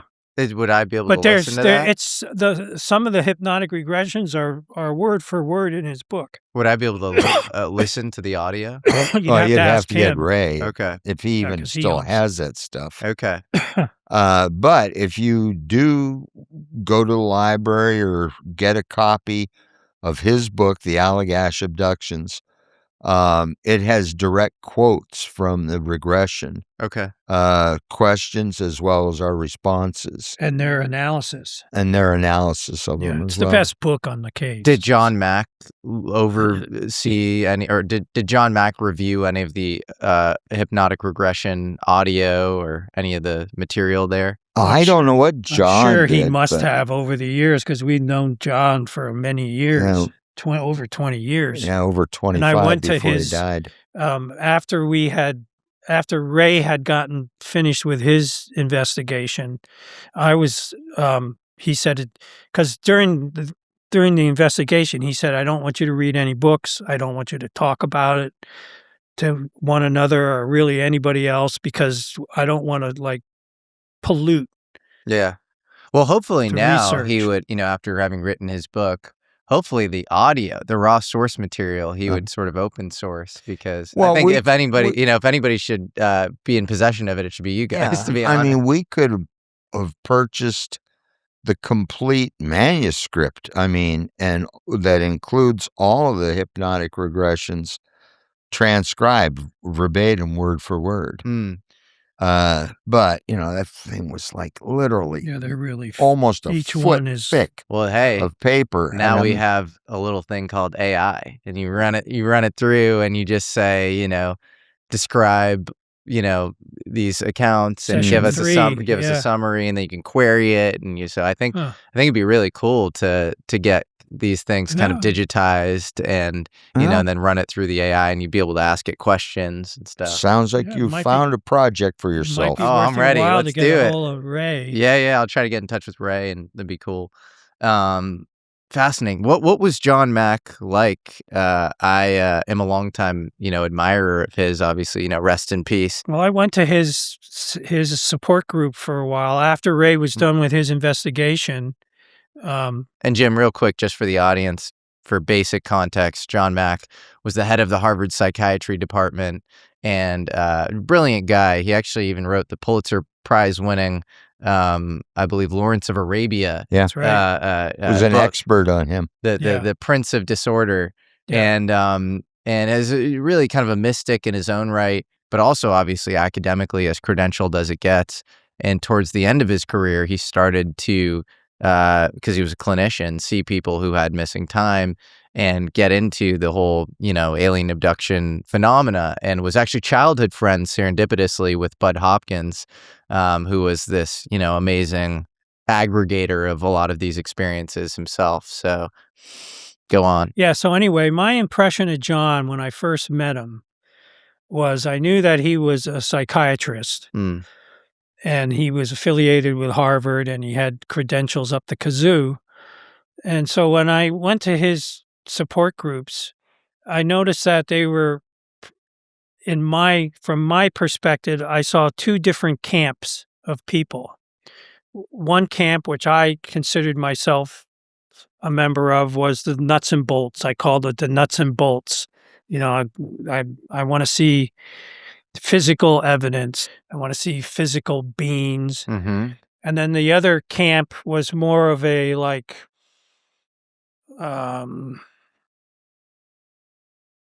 people who thought that they were that their experiences were more ethereal, multi-dimensional Sure. beings that weren't physical but communicated More of a Spiritually. consciousness based. based, Mm-hmm.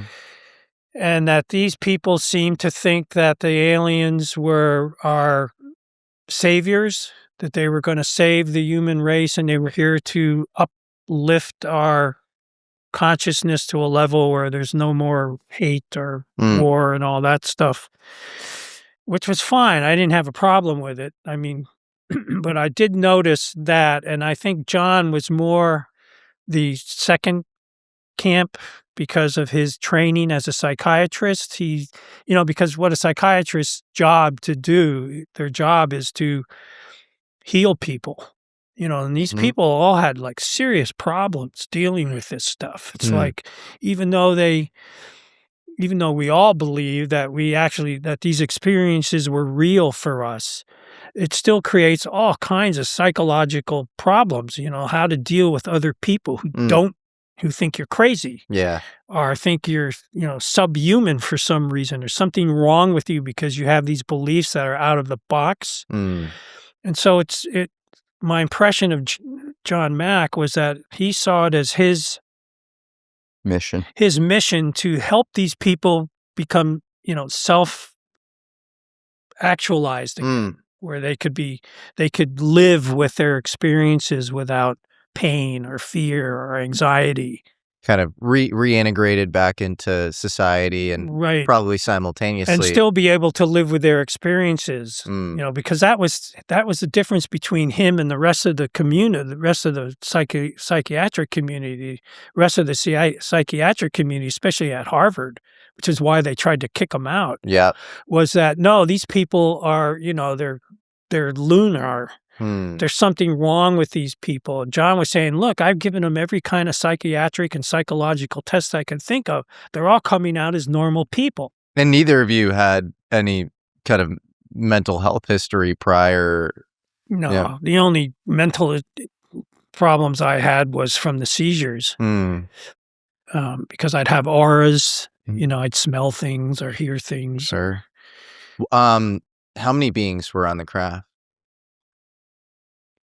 Well, hard to say. Yeah, it really would be, because there were people or beings in the control room area that we were ushered through on our way into the exam area, and as we left, we passed, because that was where I inquired about their power system, their propulsion system. And so you learned some stuff directly from them about the propulsion system, or?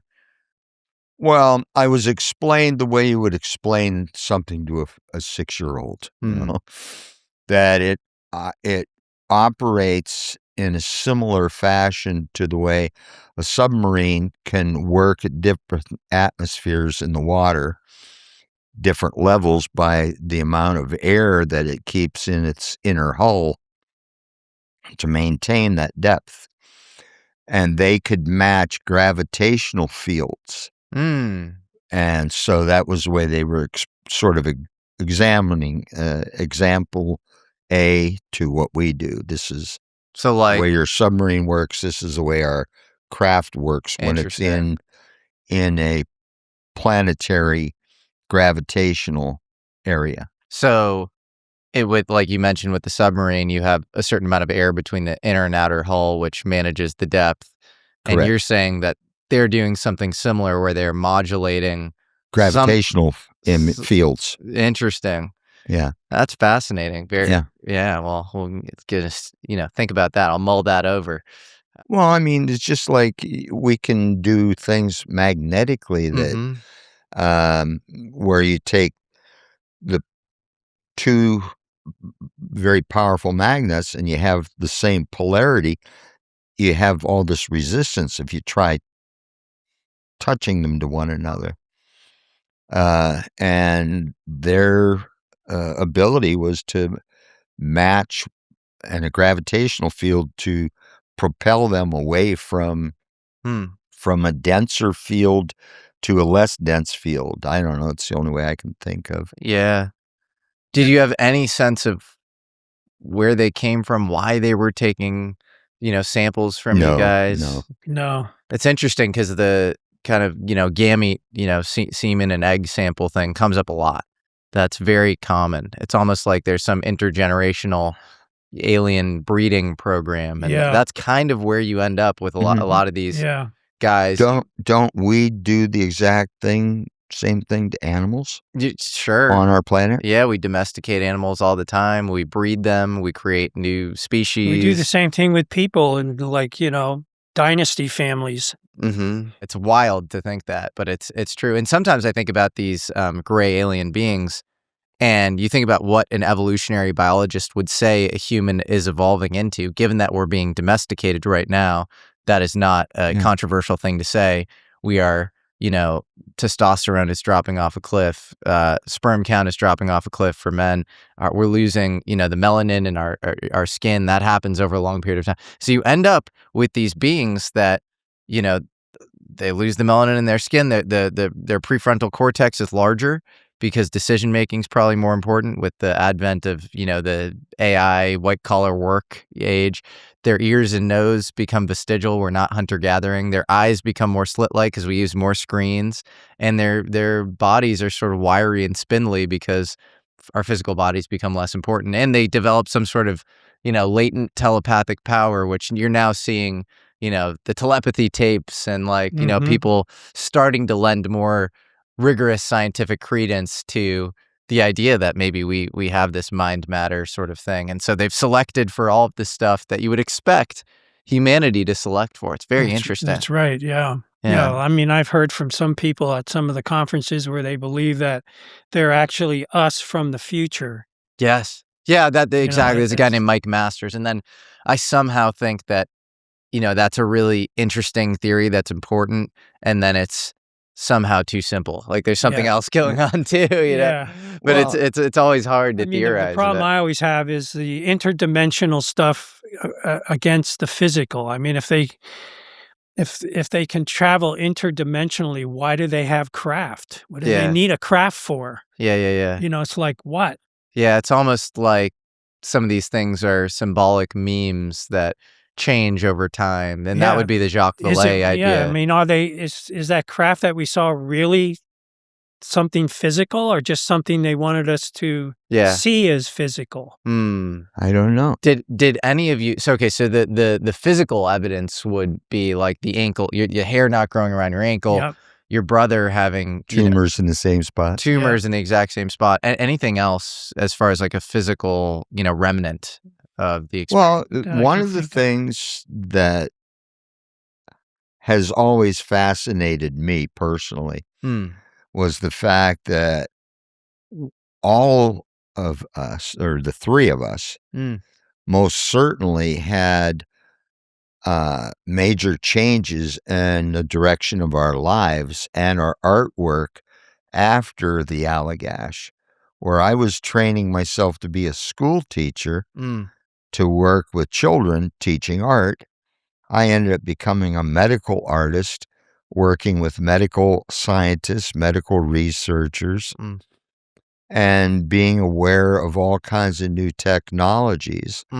The technology I mentioned that they use to look at our chests or at our torsos. When I was a medical photographer, I would use ultraviolet light sources and ultraviolet film, infrared film, and infrared light sources to photograph human bodies. Because with ultraviolet light, you can see through the skin and see the blood vessels much clearer than you can with your naked eyes. So we use magnetic fields to look inside the human body now, to look at soft tissue and your MRIs. Prior to that was your X-rays and then CAT scans. Then you can use ultrasound, sonic waves, and tomograms, the whole 9 yards. All these different radiological tools. So I was talking with a physician about this, and he said, it's just like when, defibrillators first showed up in the world. They were these, experimental paddles that you touch the heart, or, to start the heart's function. And that all of these technologies that these beings have, we're slowly catching up. I mean, if you stop and any rational person stop and think, in 1903, which was 123 years ago, 2 bicycle builders from Ohio did the first manned flight. Not a glider. They weren't gliding from a high elevation to a different elevation or a different location. They took off from a low elevation and landed at a higher elevation. That was flight. 66 years after that, we were walking on the moon in 66 years. Now, these entities, these beings that we don't know where they come from, they have science that's, even patting us on the back saying thousands of years ahead of us. They might be hundreds of thousands of years ahead of us. The Milky Way galaxy, there are more stars and planets in the Milky Way galaxy than grains of sand on planet Earth. That's what I've been told by astrophysicists, and that is a number that just is almost incomprehensible for me. That the technologies that we have and we're developing, like sound technology without speakers, bone conducting headphones. Yeah. They send the vibrations through your cheekbones, and I hear better with these than I do listening to people. Yeah, it's fascinating. You can bypass the ear canal through vibration. Yeah. Which Beethoven went deaf famously, and he would chew on this rod, and that would allow him to hear once he went deaf, which was obviously very important for him as this amazing composer. Speaking of very advanced technology, maybe the most shocking thing that you said, Charlie, right before we started rolling, which I got so excited about, is I've been researching this guy named John Norseen. Yeah. And he is, this interesting engineer who has this Lockheed patent for essentially how to fly a UFO with your mind, how to use sort of biofeedback from the brain in order to remote pilot a craft. And he talks about brain prints, the idea that we have fingerprints, but you might also have a unique kind of electromagnetic signature, just like iris or whatever. Iris, So fascinating guy who seems well ahead of his time, and I have to think if there is, a legacy UFO crash retrieval program, which I do believe, they are either tracking him, and he's now since, he's passed away, but they were either tracking him or they were working directly with him, would be my guess. And so this is fascinating because you said that you spoke to John Norseen, and he was at Allagash in 1976, in August, when you guys were there and experienced your abduction. That's Is that what right? he said. He read our report to the ranger that same day. Mm-hmm. That's what he told us. Whoa. He read your report to the ranger that same day. And what did he say he was doing there? He said he was doing a TTR, tag, trace, retrieve exercise with a subcutaneous device that they were testing that they could monitor, sort of like GPS. Field agents.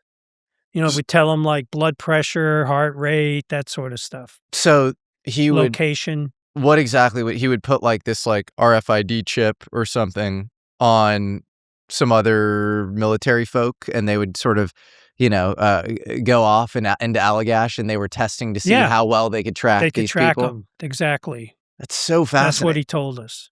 And does any part of you guys think that, because, I think about some of these narratives with like, UFOs showing up around nuclear sites. And I don't, it might not be a coincidence that you're, you're in the Navy in a nuclear capacity. Well, there's a nuclear Air Force base, or was at the time in the 70s up in northern Maine. What was the name of that base? Do you remember?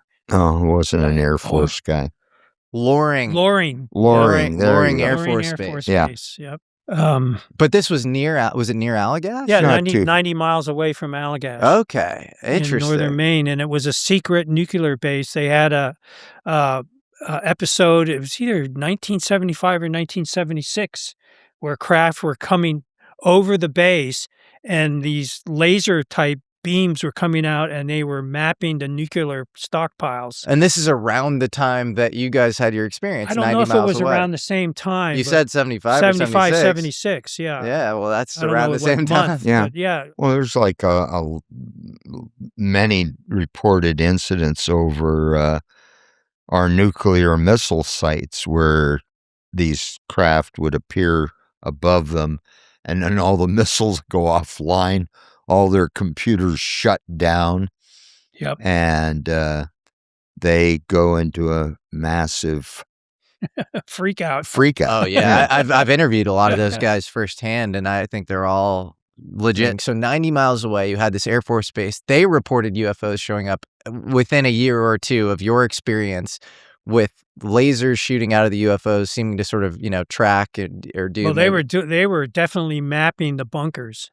And that's a common thing you hear, that they're sort of, testing the tip of the spear of human defense, and, knowing, either to protect ourselves, protect their resources. Some of the people in the national security state say there might be, doing ISR and doing recon. I don't know, but I don't believe that. I don't believe either. that. I don't buy the whole the idea that they're a threat, and I think if they wanted to do something, we couldn't do diddly. That's right, and they would have done it years ago. Why? It's like they are so advanced. It's like, why do they need to play around with us before it's like at what point in your ISR recon do you say, okay, we can take these guys out? Like they could clearly take us out now if they wanted to. You could have taken us out a long time ago. Good Lord, you look back at artwork from the Renaissance era, and you have a lot of depictions of UFOs in some of these pieces of artwork. Yeah. It's clearly it's a across civilizations and across millennia phenomena. So if they were going to threaten us, they would have done us way before the Neanderthal were bred out. Yeah. And that's another thing. A lot of people think the Neanderthal were killed by Cro-Magnon and Homo sapien sapien, which is what the species we are. But they got literally screwed out of existence. I want to stick with this John Norseen thing because I think this is really interesting.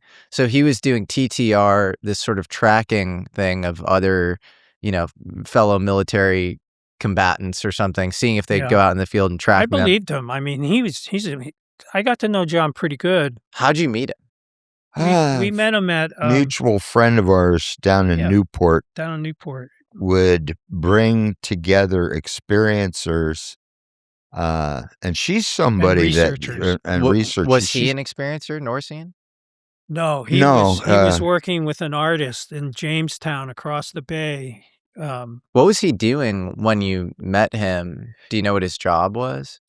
John, I don't really know what his job was. He was telling us things, and then he said, well, I can't really tell you what I'm doing now because I would probably end up dead in some hotel room somewhere.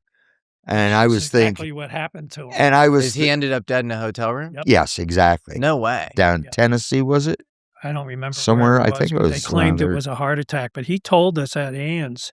Yeah. He said, because he was talking a lot about stuff that everybody knew he shouldn't be talking about. And well, it just seemed like science fiction. Yeah, it seemed like science. I even said to him, John, isn't that a bit out there? Talking about this stuff. Because he was drinking. Everybody was drinking wine, and he was. And what did he say? It was his job title in the 70s, in 76 when he was at Allagash. Do you remember where he was primarily a research I think, function? I think he said he was doing government research. He had to Government be working research. with the military because they were, TTRing agents in the field. And no part of you guys thinks that your experience was some sort of smokescreen for like covert government experimentation. I don't think so. No. I asked John I that. personally You don't. asked. You asked. I asked John that. I said, John, is what we saw up there, and I mean, did we like stumble into something that we shouldn't have stumbled into, and then you nailed us and hypnotized us or gave us drugs or something to make us believe that we had this abduction experience to cover your butt? He said, no. And you believed him when he said, yeah, no, I could tell he was telling the truth. He said, we wouldn't do that. We would just go away. No, I mean, leave you with a story nobody's going to believe. Right, sure. Yeah, exactly. It's not like you guys have like had an easy time since you came out with your story. No, I almost wonder if the meta phenomena of the UFOs showing up around the tip of the spear of human defense and ingenuity, they're showing up at nuclear sites and at particle accelerators and things where we are literally messing with sort of space-time itself.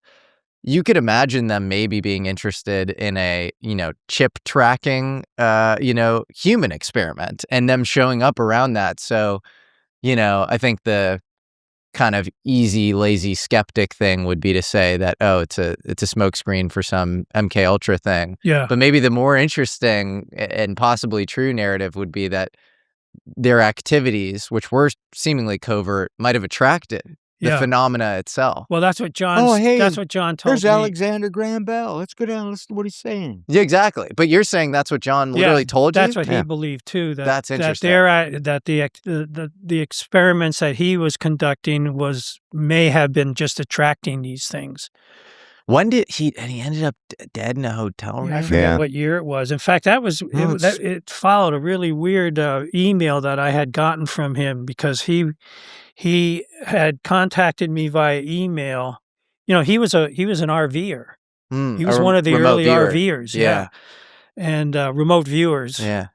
And he had sent me an email and said, and some of the other people from ANS, and he said, listen, I'm giving a lecture on my latest research at the Naval College in Newport.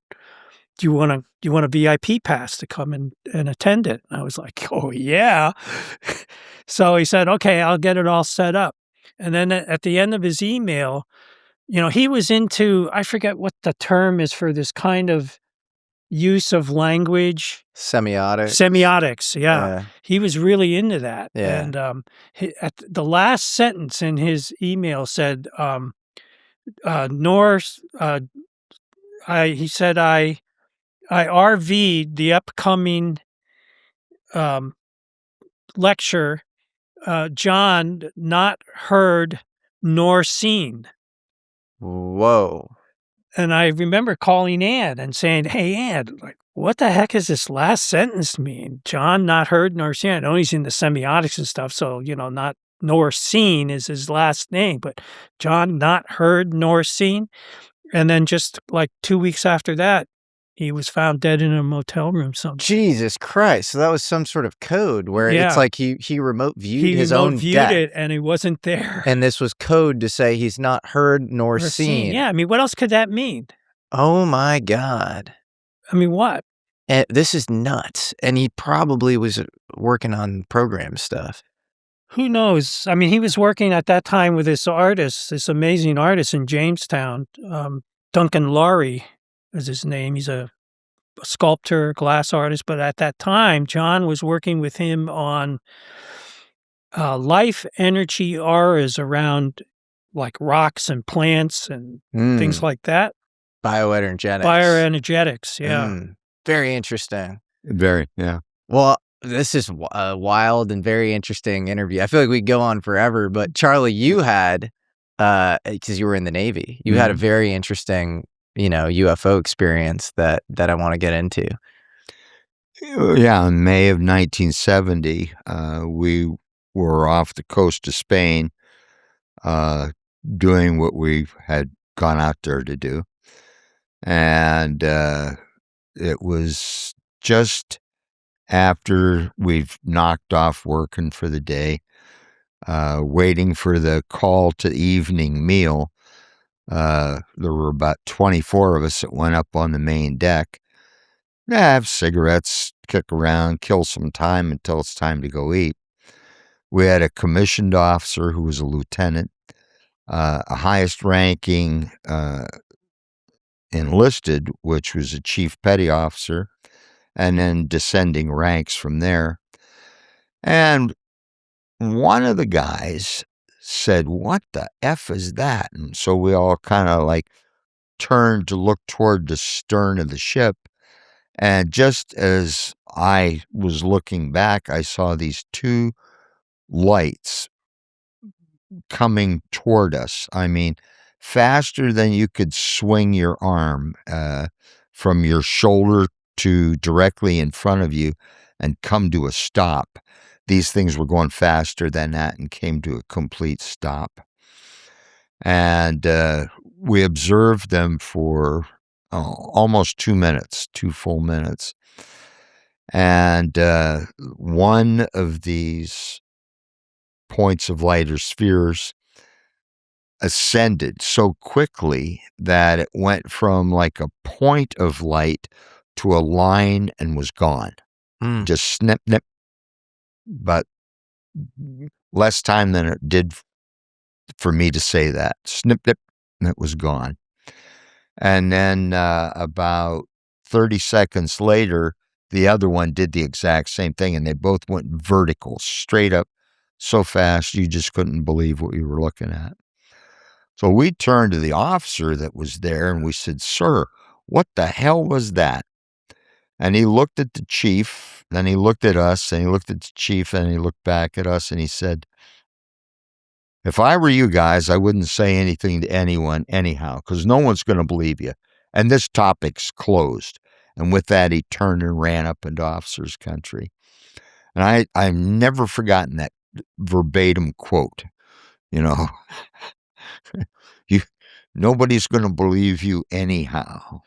Well, and I this think topic is closed. I think they believe you guys now because, you know, now you have directors of national intelligence, directors of the CIA, presidents saying we're looking into this stuff. Yeah, you got pilots using their cell phones to photograph frickin' UFOs that aren't from here. Yeah, it's the evidence is becoming pretty overwhelming, and I think the consensus is rapidly shifting. And you said, and this is, I think, going to be also, if we find corroboration for this, really, you know, healthy vindication for, you know, Allagash as well. Oh, absolutely. May 1970, the USS Holland is where this occurred. Correct. And so off the coast of Spain. And this thing was seen on the starboard side, and maybe it's still in the logs. So to anybody who has any experience with the Freedom of Information Act and knows how to, you know, send those requests, try to get this stuff out. Yeah, if you can access that stuff, I'd be certainly interested in knowing what was reported. Awesome. Can we talk a little bit more about how this experience has affected our artwork? Sure. Because there were two things that changed. Well, we talked a little bit about yours. Just touching base. And a Jack's little bit about Jack's obsession about mathematics. This happened immediately after we returned to Boston. And before we went to the Allagash, Jack was doing endangered species. Well, he was doing like really tight kind of illustrative silkscreen designs. One of them is in the Museum of Art in Washington, Snake's D.C. poster and Devil's Pup. Yeah, I don't know if the Devil's Pupfish is, but anyway. And then he was also doing these kind of like, what kind of painting it is? Abstract expressionist painting of landscapes. That was the kind of work he was in. And then like immediately after coming back from the Allagash, he like just became obsessed with this like all this kind of weird mathematical stuff. He was building models of like dodecahedrons out of straws, and he was incorporating grids in all of his artwork in very incredibly intriguing ways. Whoa. And there's one piece that I really loved. I would like to know whatever happened to it. Tossed grid salad. Oh, that's Craig, a friend of ours. Oh, Craig's got that? Yeah. Damn. Anyway, and he was like, we lived together, and I'm his twin. So like no secrets. And I'd be like, Jack, what the hell is going on here? Like, what are you doing? And he'd go, I don't know, but I have to do this. I have to do this. And like, it just like kept going and going and going. And years later, somebody came, our friend Mike Asherman came to the house. This guy is like a brilliant MIT scientist. Programmer and scientist. He helped them build their tokamak at MIT. And he came over one night and he was looking at Jack's artwork and he goes, I know what this is, Jack. This is, get this book, Secrets of the World Grid and Anti-Gravity by David Hatcher Childress. And that go to this chapter in here, you'll see what's the math behind all of this stuff. What? Yeah. And this guy's building tokamak? Yeah. Wild. So it's almost like your brother was channeling something frontier science. And the same thing happened to me when I came back. Before I went up to the Allagash, I was making production pottery. I was making bowls and cups and platters and plates and things and teapots.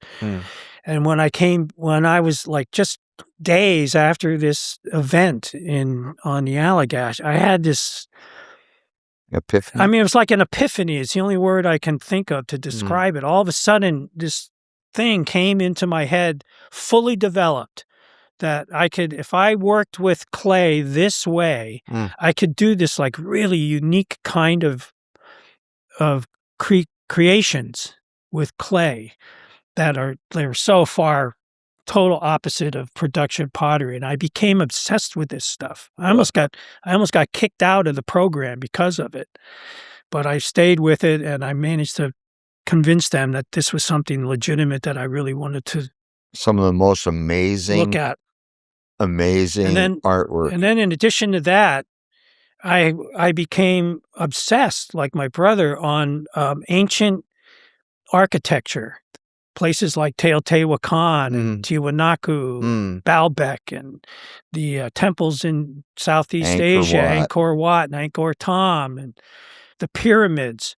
And I just became obsessed because I had this. That's also common among experiencers. Yeah, I know. Say, I've become obsessed with the pyramid. I have a buddy who you guys might be friends with too, Mario Woods, from the Ellsworth Air Force Base abduction experience, South Dakota, 1977. And he goes, this is going to sound weird, but after my experience, I just became obsessed with pyramids. Yeah, so did I. And I had this belief, which I still have. I believe that these sites, these structures, these architectural sites are a form of macrochip technology. That they're not just ceremonial places that people went and prayed to their gods. Yeah, I believe that too. That they actually used these structures for some kind of purpose, a functional purpose. Because I agree. Why did they have huge sheets of mica brought to Teotihuacan Sun Pyramid from 2,000 to 3,000 miles away in South America, and then put them under the floor structures of the temples? I mean, mica is used in the electronics industry. And so, like, why would they do that if it's not decorative? And it's not just in the Pyramid of the Sun. It's in all the other pyramids in that immediate area. They all have those. They all utilize this mica. So, mica is it's used as an insulator to make capacitors. Another point. Very interesting. Yeah. And I've always, and that was like just So something they're that creating strong electric fields. Yeah. I'm reading a book now. It's called Seeds of Knowledge, Stones of Power, I think it is. And I can't think of the author. I just started reading it this past week.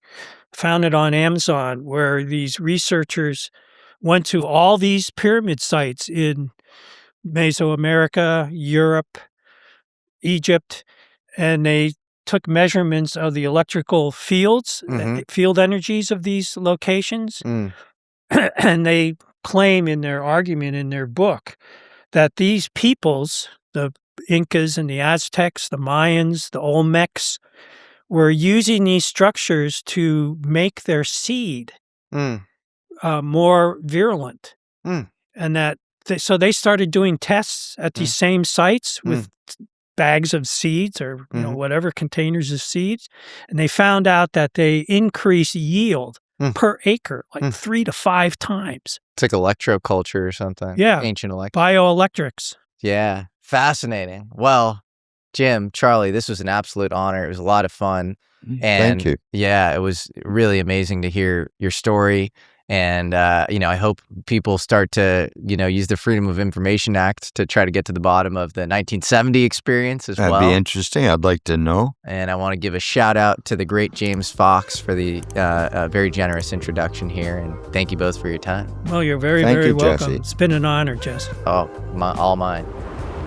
Head to AmericanAlchemyMerch.com to grab official American Alchemy merch and support the show directly. And while you're there, the Cowboy UFO tee is a fan favorite we always keep in stock, along with the Atomic Age design. Thank you all so much for following and supporting the show.